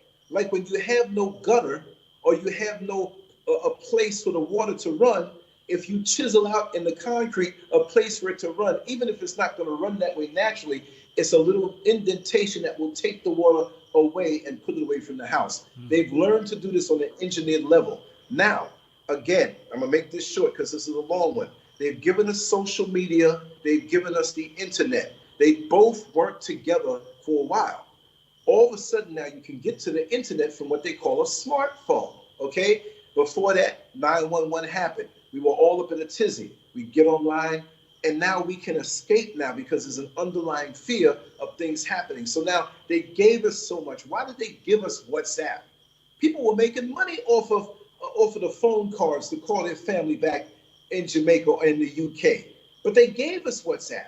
They gave us the ability now to send text messages through a phone instantly. So who needs a mailman? Who needs a post office, right? Only if you're delivering a package. So all of those industries have been basically shut down because these people are so nice, right? So now we have these things set up, and so now it's taken over our mind. Many of our young children don't know of a Malcolm X. They didn't get a chance to read the autobiography of Malcolm X. They didn't get a chance to go to a library and sit down because they have this gadget in front of them that takes them where they want to go. Now we have Instagram, Facebook, Twitter, YouTube, which some of us like yourself, brother, are using for a good thing. But the civil rights movement, which really should be the human rights movement, has been reduced to a meme, a little picture with a few words. You'll see Malcolm X looking out the window, and he got his rifle, or got his machine, whatever is in his hand. That's all they know of him by any means necessary. Little digestible nuggets of visuals that reduce the power, that reduce the influence of who, and I'm using Malcolm X as an example, who he really was/is, because you never die, you transition. Malcolm X is in all of us right now, right? We received that baton in this race. That being said, they said to themselves, now we got their minds where we want it. We can put up an agent and have them hold a machine gun and have a saying, and they will take this person in the modern day just the way they take Malcolm X, who has been reduced. And now we think we're in a movement, but we're being controlled like a marionette puppet with strings on them, and there's somebody behind them controlling that puppet. And so many of us not knowing where to go, or going into that chiseled gutter that the oppressor and slave master chiseled for us, and we're running with it, and we think we're doing something. But we're like that rabbit on the treadmill with the carrot in front of it. What is it doing, right? Especially when there's a white man behind Black Lives Matter, and they're engineering these things. What election did we hold to make these people our leaders? This is why we need to have a leaderless movement where we all follow a certain protocol. We're all individuals, but if they cut one head off, another one is there. We must think for ourselves and understand we're part of a whole, a greater whole for the greater good. But now they want to keep us corralled in a certain mindset. Black Lives Matter. The very name of Black Lives Matter is a punkish term. Like, I got to tell you I matter? Of course I matter. I'm the original man of the planet Earth. The strongest, the original. I got to tell somebody who came after as a parasite who's sucking on me as a leech, and I'm the host, that I matter. He sucks from me all my life, and I got to thank him for what he took from me and sells back to me. No, I am the original. We are the greatest. We are the best. But so many of us suffer from such low self-esteem. We need their movement. We need to amass is it acceptable to go to Black Lives Matter? And then they put the imagery out, and they have so many of these Caucasians posing who are agents. They don't care about us. What do they care about us? But they know that there's genetic annihilation coming, so they want to pose and primp and get the photo out. So some of us who are so stupid say, oh yes, but you can't say all white people. But they'll fight for them to say that all white people are not bad, but they won't open their mouth to defend their brother. Even if their brother could be slightly wrong on an issue or here or there, they look at us, each other, like sharks that tear us down. Oh, you're this and this. This is why YouTube is one of the biggest ego plays in the whole world. And you know on this channel that we have, and I know on your channel, there is no drama because we don't go for that. We're really about it. If somebody says something about me, I just ignore them. I delete them and block them and let them go. Because I know the race. I know where we're going. I'm not in, this is longevity. You're going to be around for a long time, brother. I watch you. I see how you do. This is the way you should use the internet. And everybody watching this program, brother IjahStars, they need to support you, man. They need to get behind you, like and subscribe, because we're not always going to have the social media as we have it now. And I just want to say that also, they gave us this for a purpose, and it's backfiring. Because there's brothers like us and Brother Kwaku who get on and we utilize it the right way. We take their sword and we chop their head off with their own sword, and they don't like that. So they'll block you. They'll shut down your channel. Like right now, I'm shut down until Saturday night, Sunday morning. I put up a video about Sister Stella Emanuel and her views on this pandemic that's going on, and immediately they took it down. Her name alone, because she went viral for so long, and as a doctor, they couldn't have that. So there is a bigger agenda. So these movements are part of that. They know people are going to want to revolt. They know people are going to be angry. They know they can't stop the rain and the flooding. So let's divert it the way we can in a controlled manner, and we'll keep them happy. So every time something happens, you march a little bit, you get an Al Sharpton up, you get a Jesse Jackson or any one of these younger compromised leader to sock it to the man and just say some things, and we feel like we're making progress. And after, oh man, didn't you hear how he spoke and he just said the thing? Man, that was the truth. It sounded like the truth, but behind the truth, there must be substance. What are we doing economically? Yes, sir.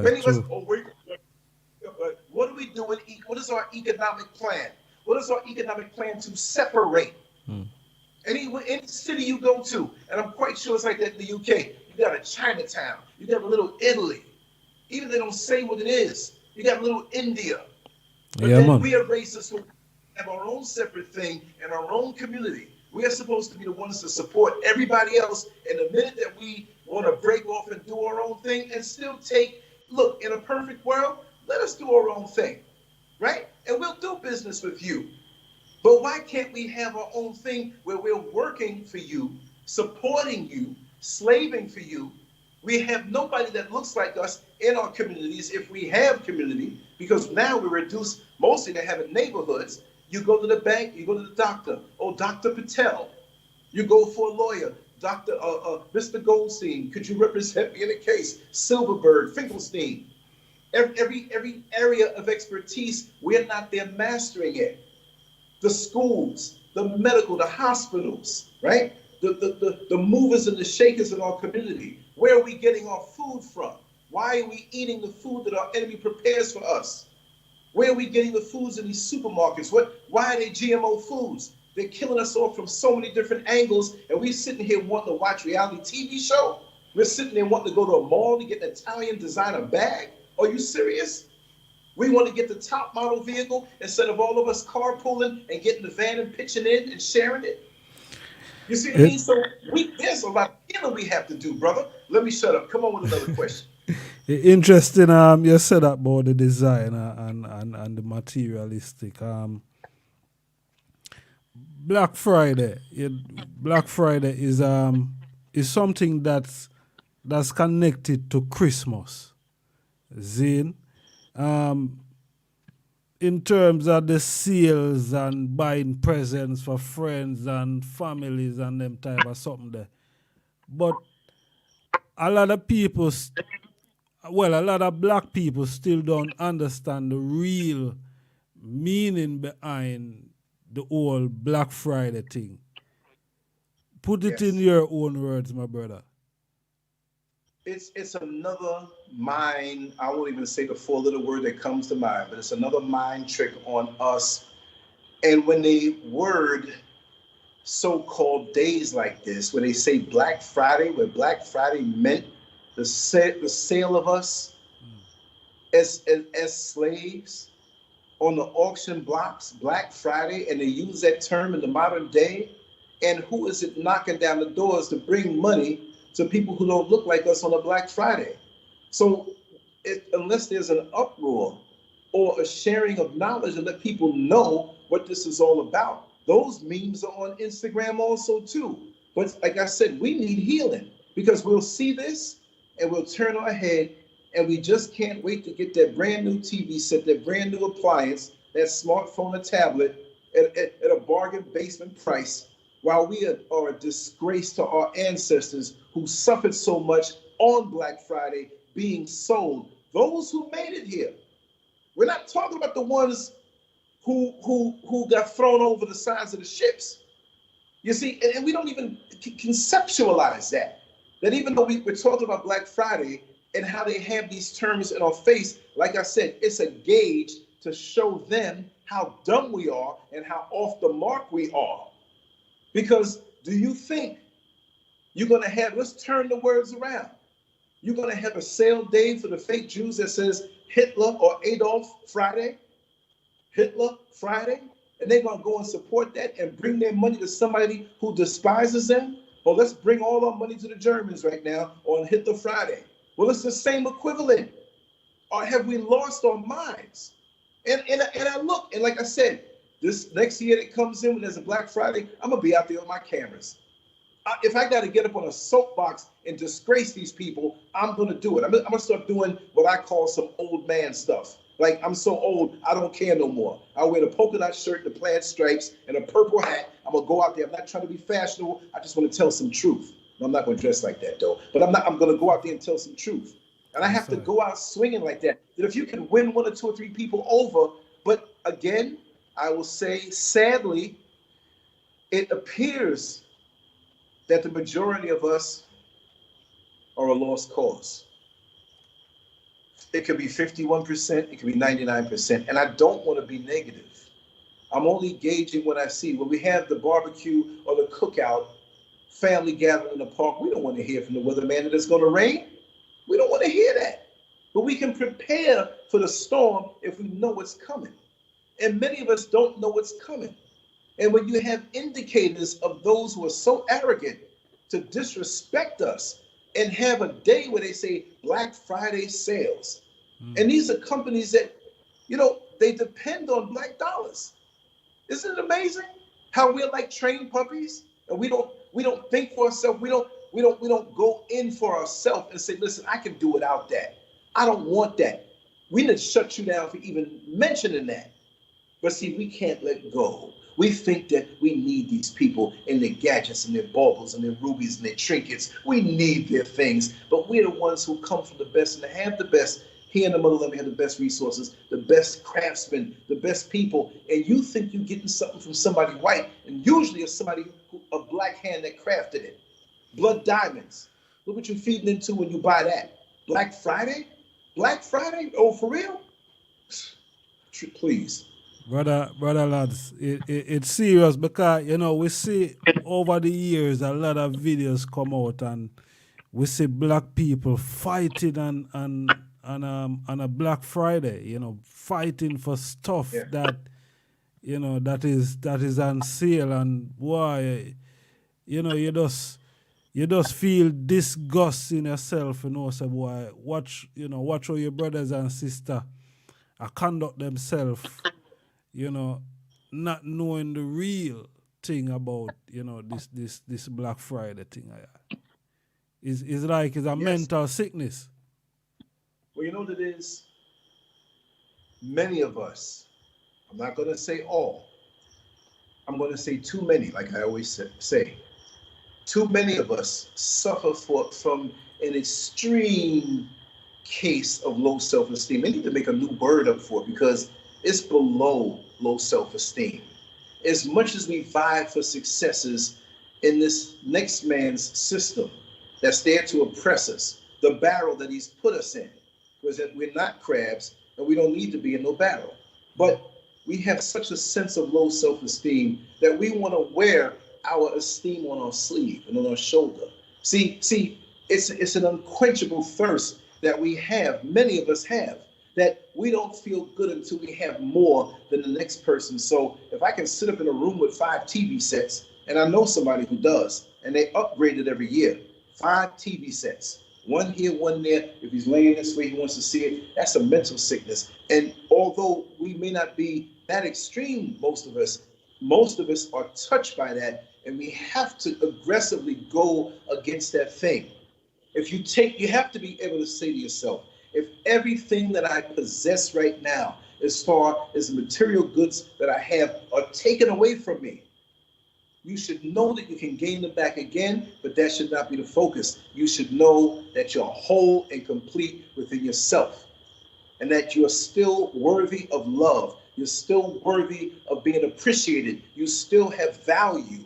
Many of us don't feel we have value unless we have something shiny on, or we're branded like a slave. Branded. We want the brand new item. We want the brand new car. We want the brand new outfit. Just like back in slavery days when we were branded with master's name on our backside or on our arm or wherever it was. And we bragged about the branding that we had, because if I came from a plantation that had more slaves and produced more cotton than the plantation that you're on, and that one was viewed as more successful, I'm proud about the branding with the hot iron that was put on a certain part of my body.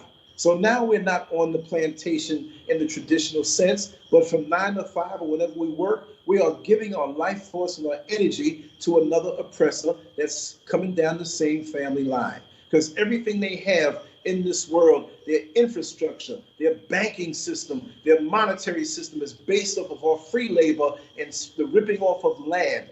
You got to be great.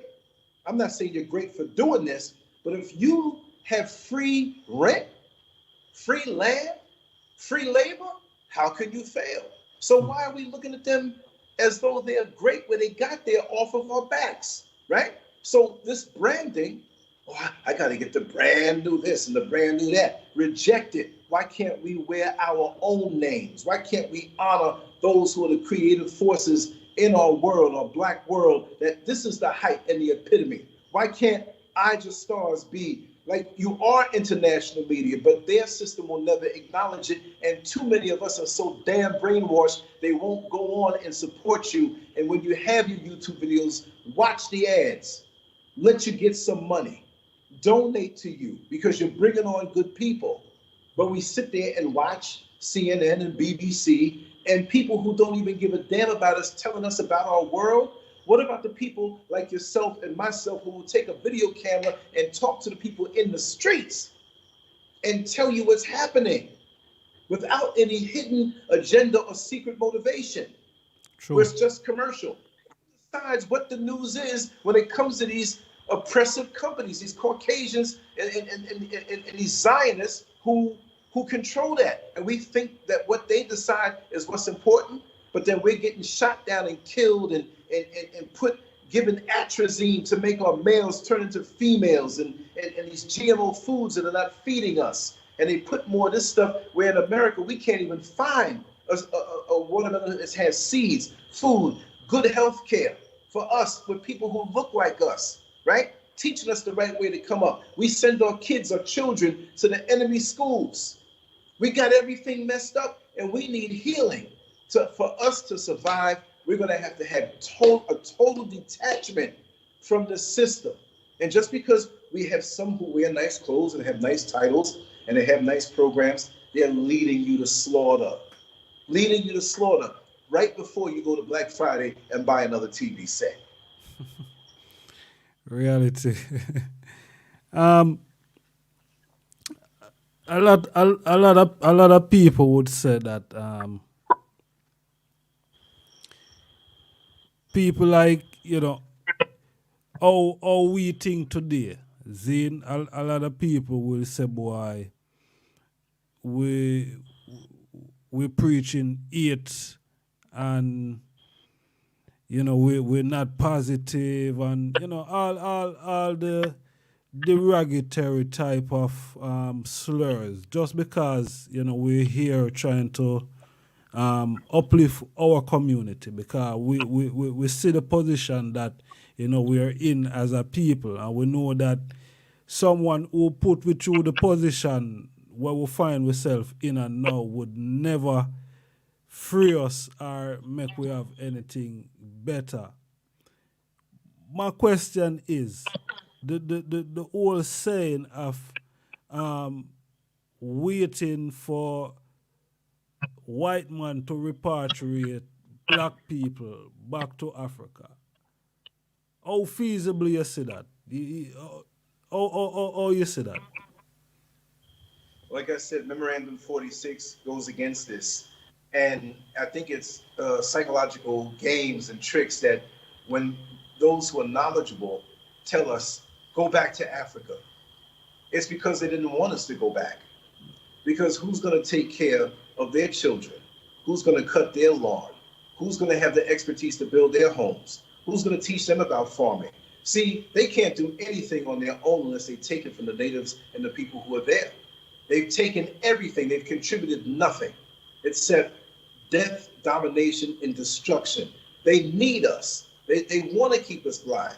They are never going to try to have us have our own. They don't love us that much. They have no love in their hearts for even themselves. So how can they have love for ourselves? Now, for those who say that we're preaching hate, what is so hateful about independence? Do you want to have children and have them depend on you for the rest of your life? Or are you doing them a favor by teaching them how to be independent, how to cook their own food, how to make their own bed, how to think, and they become a proud young adult, as you say, wow, they're on their own. But they always want to shackle up with them because they need us. They're only 9% of the world population, but many of us travel the world as melanated people thinking that we are minorities. But they are the minorities. If you pull back the scope from the individual countries and realize that these people are only 9% of the population, not 29, not 19, but under 10% and diminishing fast, they must come with the tricks. And they want to put other people in their position to do their dirty work because their numbers are going low. And they know that we're waking up, and they study us. They study the hidden books. They study those hidden books and the information that's hidden under the Vatican. They know about us. They know about our what they would call supernatural abilities, which is not supernatural. It's natural to us. It's supernatural to them, and it's natural to us. So they don't want us to know who we are. So they don't want us to come and have our feet vibrate on this land. For the people who are on my channel who saw September 16th, 2020, when we dropped down here on the soil again, it wasn't but 2 or 3 weeks before my face started slimming down. I'm eating good food now, but I'm eating real food, real vibration. I'm coming more into myself. I got a long, long way to go to undo the prison sentence of almost 58 years in America, but it's coming out fast. It's getting off me fast, and that's why I'll never stop the work that I'm doing and the talk that I'm doing, because the effect I see that it has on me, it would straighten up a lot of people from the vices that they're in. They'll get to see and feel a vibration that you can never feel in America. Not that the land did anything to you, but it's the system over that land. The psychic battles you have to go through when you go into a job, and you know a Caucasian or cool-esque supervisor is wanting to fire you, wanting to bring you to stress. Here, this is as zero stress as I have ever felt in my life. And me just being here, I know for a fact, put 30 more years on my life, because I feel like I'm 22 years old again. And I'm not an old man trying to act young. I just can't help it. I feel young. And they don't want us to come back here. Because if we go to where we come from originally, even if you choose to live in another part of the world, have that lifeline, have that umbilical cord, have that connection to that land that you know, well, every year we go down for a couple of months or a month or whatever, or if I missed it this year, at least I'm keeping in touch. I'm eating the foods from that place. I'm vibing with the people from that place. You see what I mean? So we are a people where the whole planet is ours, but again, that's the best place on the planet near the equator, and that's where we belong. That's what we need to control. These other people are not people of the sun. They're not people of the equator. They don't need to be sitting up farming on our land, have us working for them, and we got to pay them top dollar for the food that was growing for us for free. We should not have to pay to eat. Our Creator set it up for us that way. Does a mother charge a 5-year-old who's just starting school? Well, you're going to have to pay me $5 a day. But no. This parasite was envious of the relationship that we had, and some of us still have, with this earth. I see people here who are not in the artificial system, who are more out in the country, who are just laid back, in shape, happy. They walking around smiling. They say, man, what happened? You just had an orgasm or something? You just smile all the time I see you. They just yes, you know, I got to tell a joke. Just because they're vibing the land and the vibration and the still. Man, let me tell you something. When I got here, it was like so much came off of me. And they don't want us here because we're going to vibrate the highest. If you're a musical artist, you're going to sing better. You're going to perform better. If you're a person who's a thinker, you're going to think clearer and you download ideas that will benefit your people better. How can you do this in an atmosphere where you're demonized and you're the last hired and the first fired? If something is stolen, it's you. Even if they know you for 25 years on a job, something's missing. Well, I think it's Leroy. He probably took this because he's only getting a certain amount of money. And they're the ones who are the thieves. True. Look at how many up in the prisons in America, but when they talk about a mass shooting, the majority of the mass shootings, which are hundreds every year, right, are done by angry white men. White men, why are you angry? You have everything. You have the privilege. You have everything stolen. You got your stash off of us. What are you mad at? Because, see, they know their time is coming to an end. They know it. And I'm walking around victorious because I know my time to rise is coming even more so. But I always felt and knew that I'm on the upswing, that my trajectory is going up. I was always taught that from young. And I'm too mighty for this weak, washed out, bleached out being to do anything to me except to be a nuisance. Because anytime they get around me, I let the greatness inside of me shine. And like I always love to say, I steamroll them just from my presence.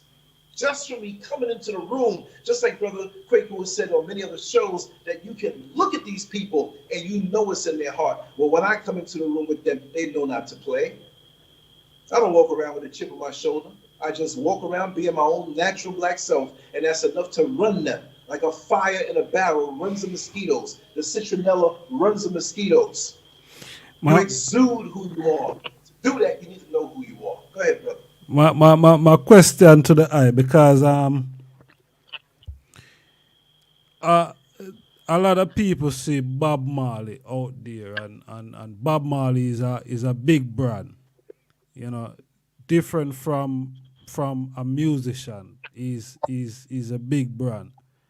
How detrimental is integration is for us as why you laugh? But Bob Marley is a big brand, isn't he? He's a big brother? Bob Marley is a big brand. But my feel say Bob Marley is a social engineering brand. Yeah, they've taken it to be that way. Because if you really listen to the words of his song, he's a revolutionary, but he's a brand. And they can make money off of him. And he feeds a lot of people. So when they say one love, you know, let's get together and feel all right, all the white people say he wasn't hating us. But if you listen to some of the other songs, you'll understand it's a revolutionary thing. But this is what they do. They take the starch, they take the power, and they gut it, and they present it the way they want to present it, and they hold back the other parts. And so you have everybody else feeling free to come on into the culture, where there are cultures that we have that are directly related to the struggle, and it had nothing to do with embracing them, right? So now they always want to come, whether it's on my show or something I see we're doing, they got to always poke their head in. It's like, listen, if you want to hear this stuff, but you can go on, half the people who listen to my YouTube channel don't look like me. They want to hear it raw, and they want to, but they can't come in. You know, someone's knocking at the door, somebody's ringing the bell, but I'm not going to do nobody a favor. Don't let them in. You can stay outside. They always want to insert themselves, and it's a very powerful thing with us. Music and the drums and the rhythm and the beats. And this is why in the music industry, they have taken the beats that sound so good and lace it with poison lyrics, good beats that we love in the drums. And they put poison lyrics in it because we accept all of this because the drum feels so good, and they mumble rap now. They put things in there backwards, and they put it a certain way to go into our subconscious mind for us to hate ourselves, for us to be more materialistic, so that it's easy to kill each other. It's easy to look at our sister just as an object of pleasure and nothing else. So we take the pleasure and shun the responsibility. Oh, I got what I wanted. Oh, you got a baby? Bye-bye. You take care of it. You see what I mean? It's an effect that goes across the board. But when we pointed out, oh, we're wrong for this, and Bob Marley was this and this and that. No, he wasn't. No, he wasn't. So this is why we got to have artists and support the artists that are out there. And we're speaking about music now, but it's all different areas, okay? But as far as the music is concerned, we need to make our own music and support our own artists. And why should they go through a Jew or somebody else for us to get big? Why can't we identify the value in that good music and support it and push it? We have the means now. There is the internet. Yes, they control YouTube. They control Facebook. They can control Twitter and Instagram. But why can't we have our own? Getting on the internet, we pay for our websites, we pay for these different things. I have multiple things out there. You have a beautiful site with multiple things. You bring on artists, we need to support them and give our money to them, to give us songs that we can allow our children to hear. True. And have the good reason, speak about things that are amusing sometimes, and things in life that they can hear the music and learn how to get a lesson out of that to strengthen us. But the music industry now is all about tearing us down, taking those who have raw talent and engineering it and morphing it and making it into something that it's not, to tear us down. Why is it that a woman has to be half naked, one of our sisters who can sing beautiful? Why does she have to be half naked? Why does she have to put herself out there? Why don't they do that for their own people? Why don't we have Jewish artists that are out there where the Jewish women are half naked out there? They ain't going for it because they value their women more. And some of us brothers have been fooled into thinking this is the right way. And when we see a sister with a beautiful physique and a beautiful form with the womanly adornments, instead of seeing that and saying, that's for one man, that's for her man, right? We look at it, well, I can get a little taste of this and taste of that, but so many of us talk righteous, but we don't live righteous. True.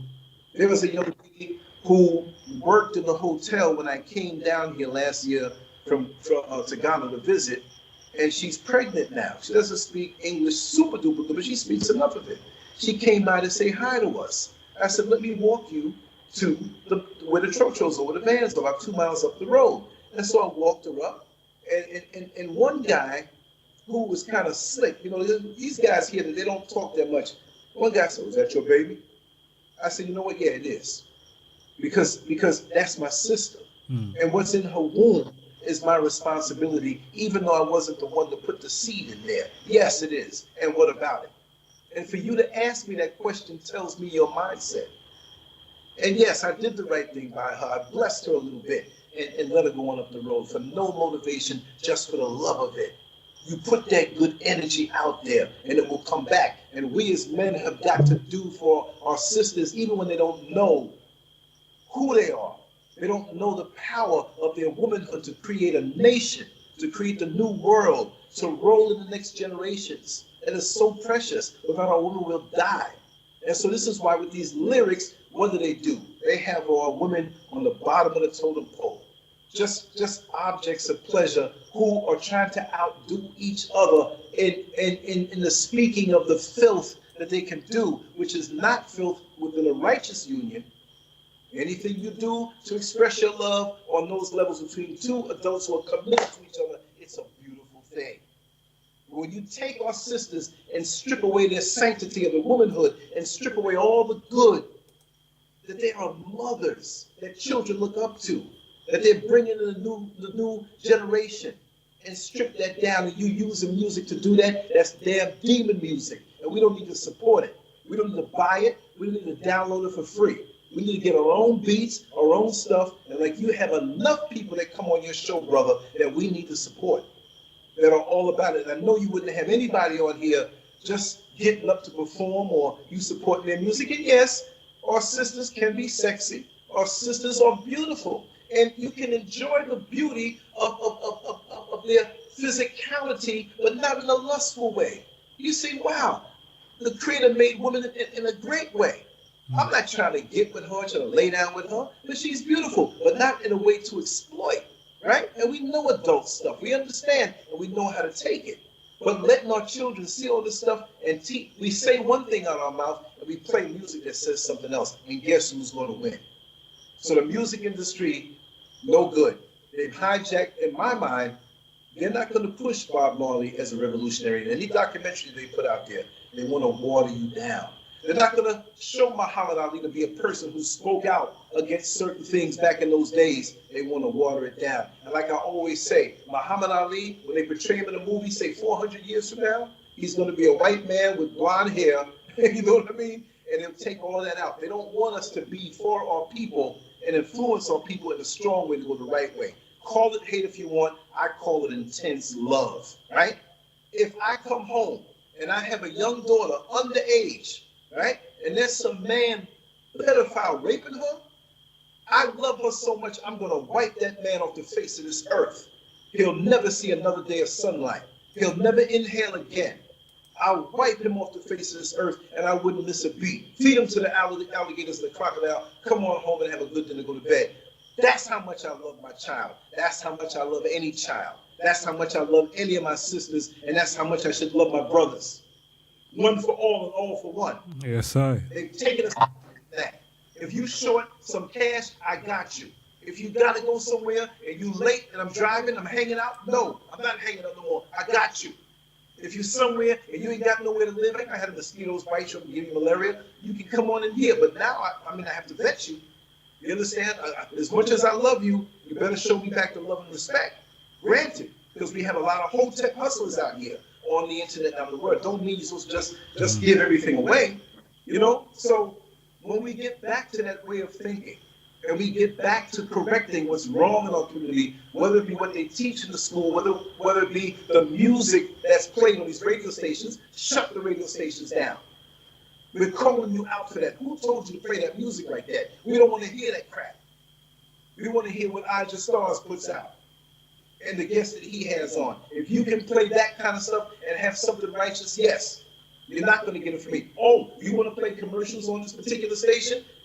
And you want me to support that business? No, we shutting you down too. Anybody associated with this mess, we're shutting it down. Because this is what I say. And maybe I'm wrong for this. I'm old school, right? Any person, if you call yourself my friend, what the hell are you doing hanging out with my enemy? Then I gotta watch you. I gotta watch you. I gotta sit here and tolerate, oh yeah, you know, this guy's trying to kill me, even if it's not killing, you're trying to do me damage, slander me, cut me, you don't know. And you hanging out with them, then I don't trust you. Get away from me. Go with them. I don't hate you. Just stay over there. Because it's all or nothing. In this day and age, it's all or nothing. You cannot be a fence rider. You can't be this thing that they call, no, I'm neutral. No, you're not.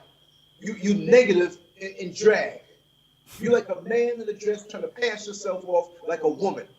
You negativity and drag. Either you're negative or you're positive. Don't lie to me. If that's the case and you lie, I'd rather go with the negative, because negative is telling you, hey, I'm negative. I know how to deal with your energy, but I know what you are. But don't mask yourself around me and tell me you're neutral. Oh, I'm liberal. I'm neutral. I don't have a stance on that. You lying. You're a shapeshifter.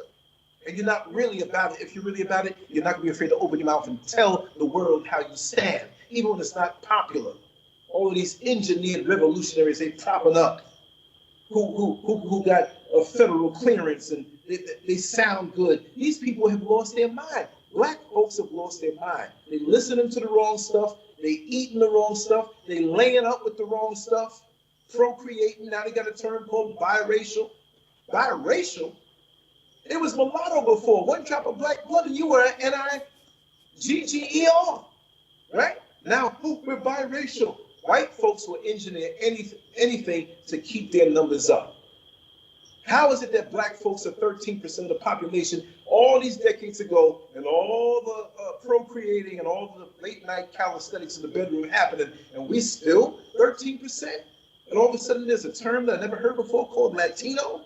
Latino wasn't around when I was born. That's to separate us. Half the people they call Latino got African blood in them.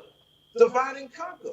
So everything they do for us now, or to us, is to divide, confuse, and conquer us. And we bite the bait, happy. This bait tastes good. Let's go on and get some more. I don't care. It tastes good. Serious. We need to have some discipline and know what's what. For real, my brother. Seriously. Serious. You know, we could box, we could, box them all night long, my brother. So let's say I know, like Muhammad Ali and Joe Frazier, you know, all night long. Man, anyway, that's the way I think. Yes, brother Lance. It's a great honor having the eye them, and the Thank, program. So let's say I know. It's thank you. Sir. it's always a joy, and I was happy that I take the opportunity again for trot forward. I think we did something at the beginning of the year, and now coming to the end of the year. Yeah, let's do it. Yeah, Time and space. You let me. I'm like a fireman. You can call me in the middle of the night, 2 hours ahead of time. I'll wipe my eye, wash my face. I'll be right in front of the camera because I live this, brother. Brother Kwaku's with me here. I'm with him here. All our family together. We trekked and came over here. We live this. This is not some show to kind of rip off people the money and we can get you land and you just hold us money. We take no. We lead by example. And we're not even trying to say we're leaders. We're just brothers who are in the trenches of life. Anything we come up on or whatever, we share it. We live this. We're sharing our journey because this is something that we live. For many years, people have seen the evolution, and that's what it's all about. We're brothers who just want to share and motivate. You know what I mean? And yes, I just love it. And brother, it's an honor to be here. It's an honor to be here with those who know you. IjahStars Records, international media, right? That's what it is. Look, you're in London, and I'm in Ghana. You know what I mean? And it's going to continue to expand. And I'm just amazed at the talent that you have on, the different minds that can hit things from different angles, because you're not going to win a fight with just one punch. It's too predictable. So you have a diverse amount of people that come with, when I say different mindsets, I don't mean something that's against, but different gears on the same vehicle in this fight. Spiritual, a higher level. We need more of you.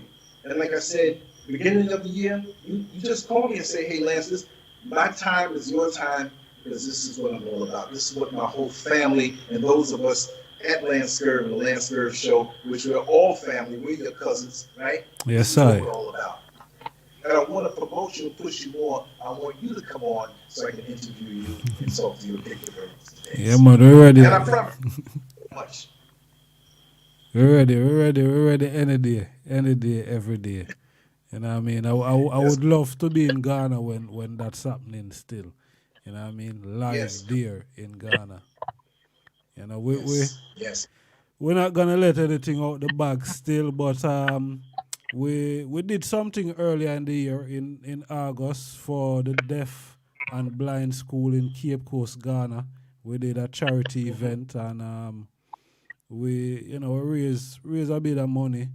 And it's nothing big, it's nothing huge, but we see that the Cape Coast School of the Deaf and Blind need certain things, and myself as a plumber, what I see was wrong or could improve is the water facility being inside the building. So we put something on, we get some artists to come and perform and, we raise a bit of money along with Blackstar International Media.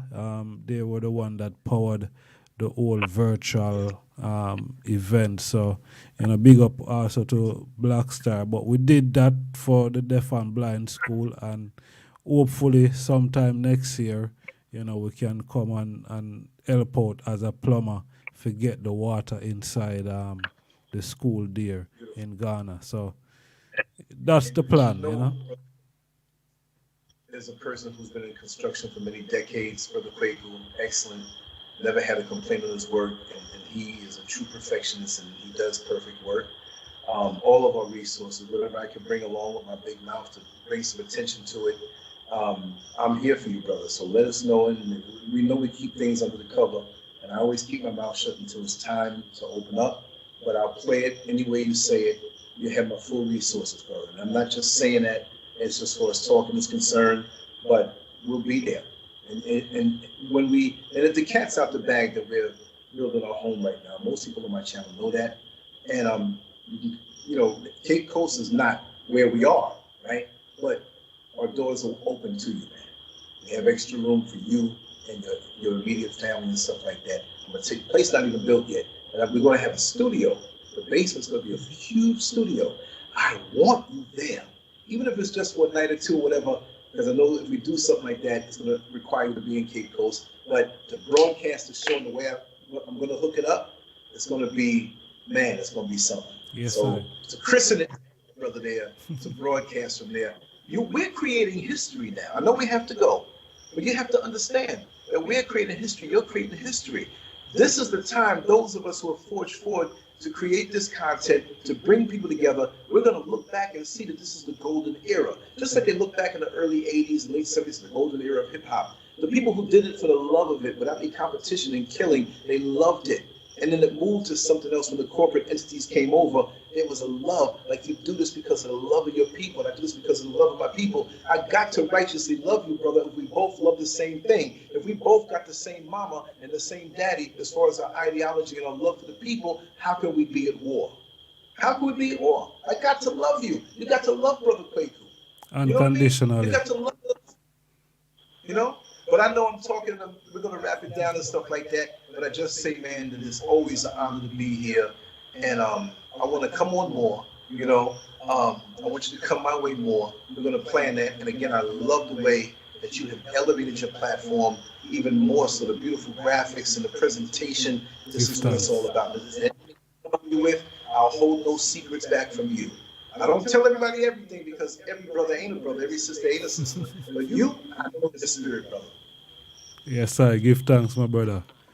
Give thanks. Great honor, and you know we're happy that that you know we're able to connect from out here in the diaspora and the idea and the continent. You know what I mean? We need that communication. We need that connection.